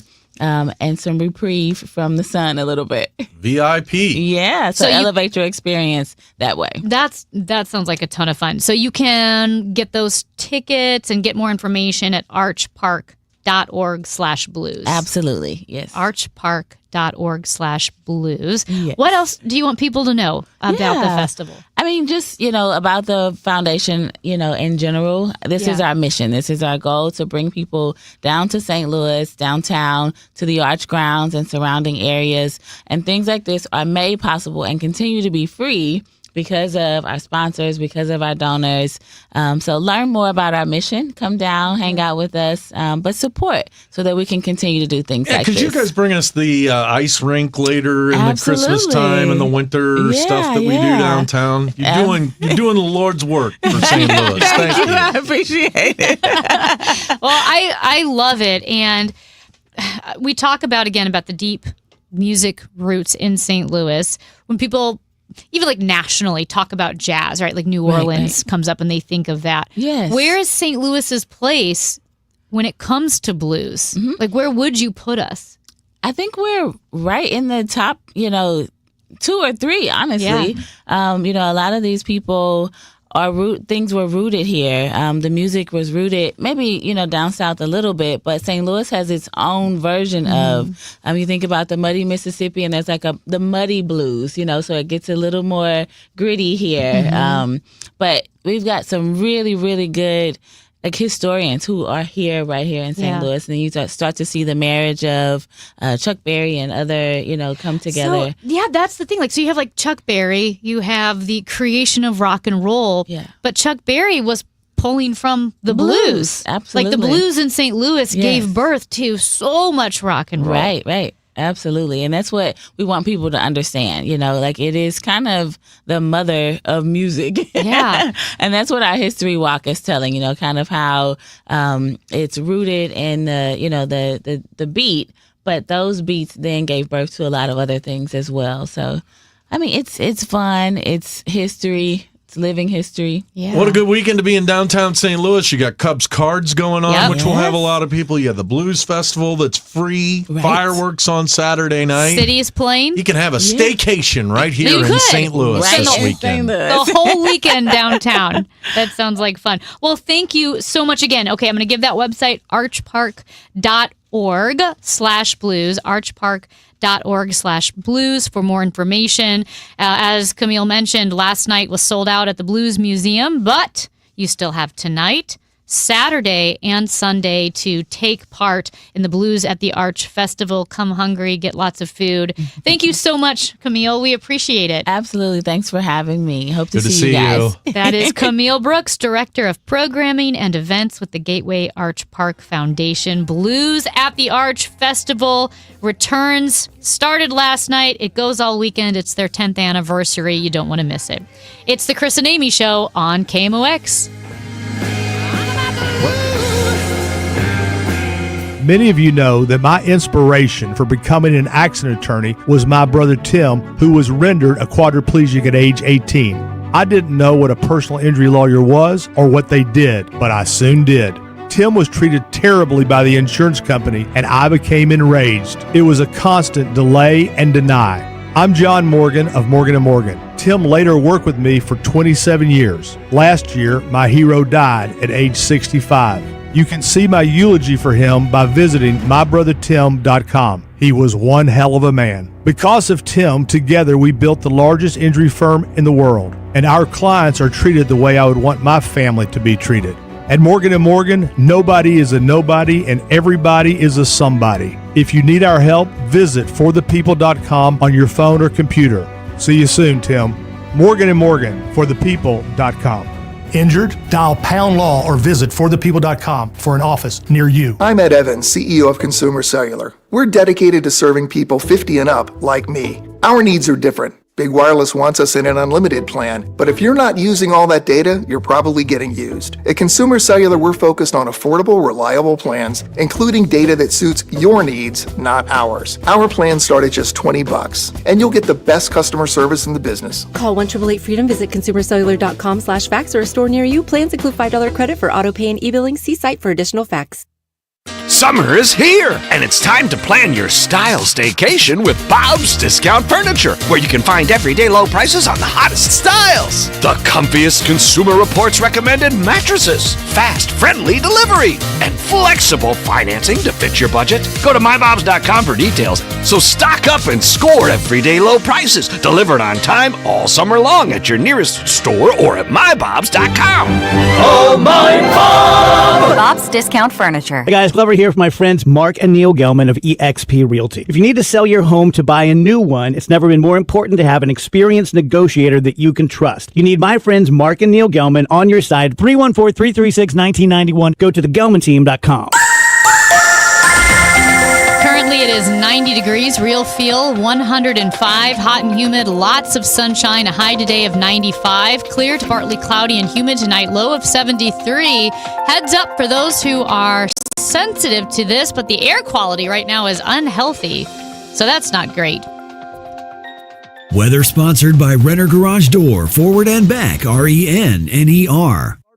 Here. For over 65 years, Renner Garage Door has delivered top-notch service, sales, and installation. Get your free estimate today. RennerDoorSTL.com. Renner, forward and back. RENNER, RENNER. If something happens to you, what happens to your family? Will they struggle financially? Will they be able to afford the home you built together? With Ethos, you can get life insurance coverage in minutes. Get up to $2 million in coverage for as little as $2 a day. All online with no medical exam. Just answer a few health questions. Get your free quote at ethos.com/life. That's ethos.com/life. Rates may vary. Billed monthly. Sample rate 10-year term life policy for a 35-year-old healthy non-smoking male. Wesley Financial Group is not a law firm, and Chuck McDowell definitely not an attorney. This is Chuck. If someone talked you into buying something really silly and you want to get out of that silly little thing, my advice, get the facts. Call me and I'll send you our timeshare exit kit absolutely free. Inside, you'll learn how timeshare works and all your options for cancellation. Call Wesley now for your free timeshare exit information kit. 800-311-9595.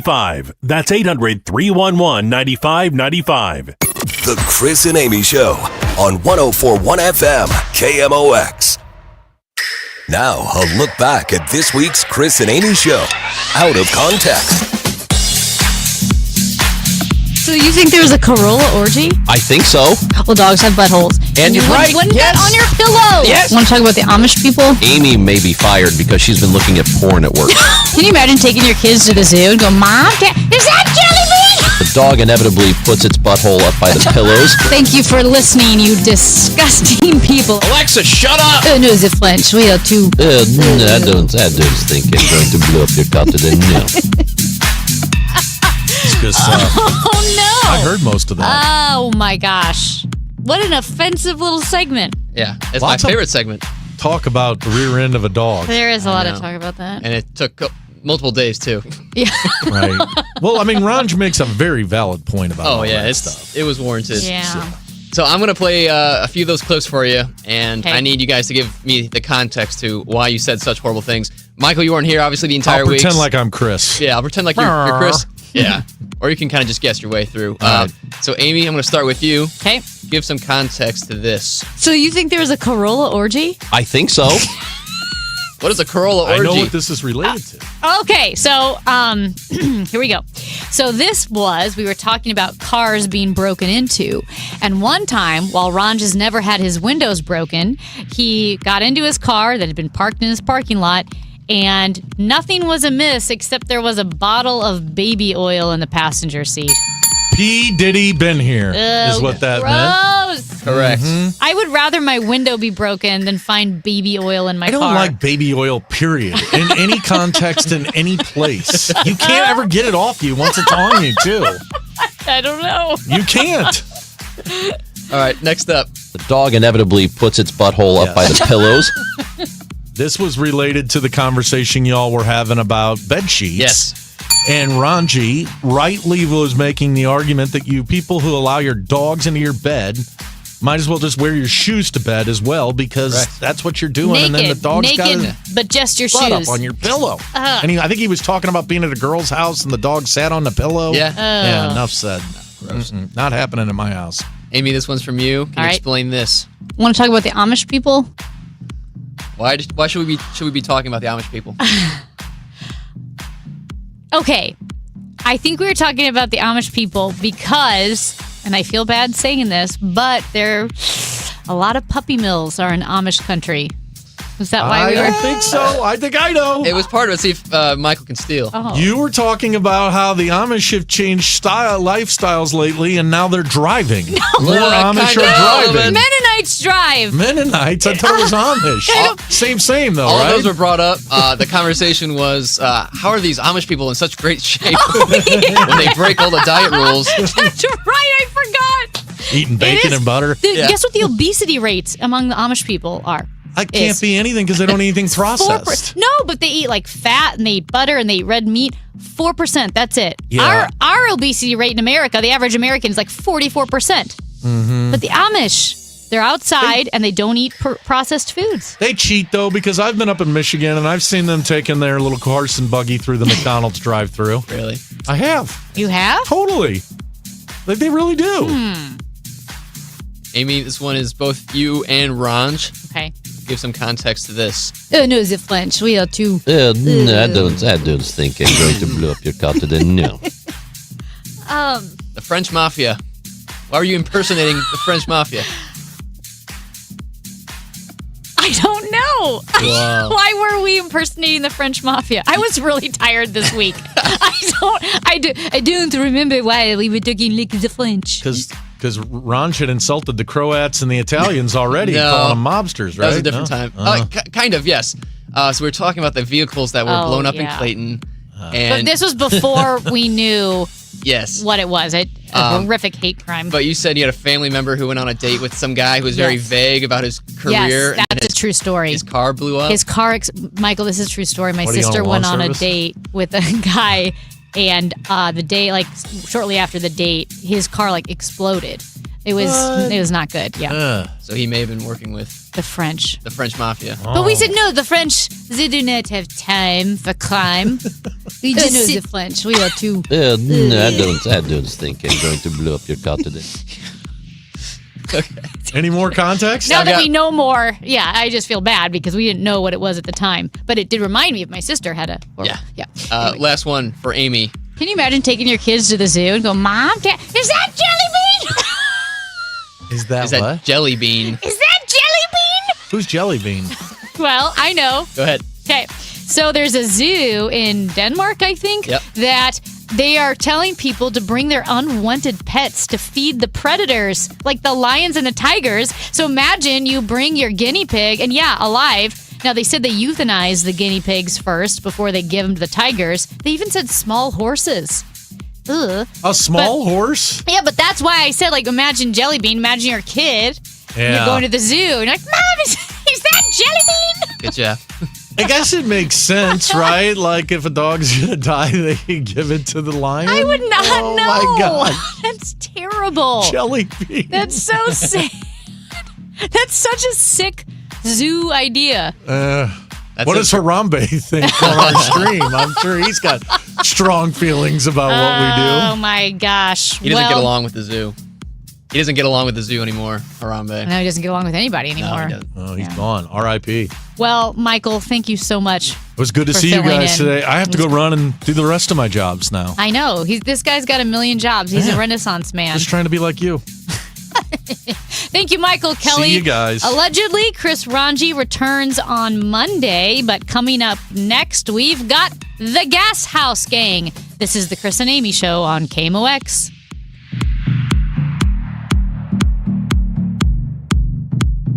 Hey guys, Glover here with my friends at Michael's Baths. Your bathroom might be small, but fixing it can feel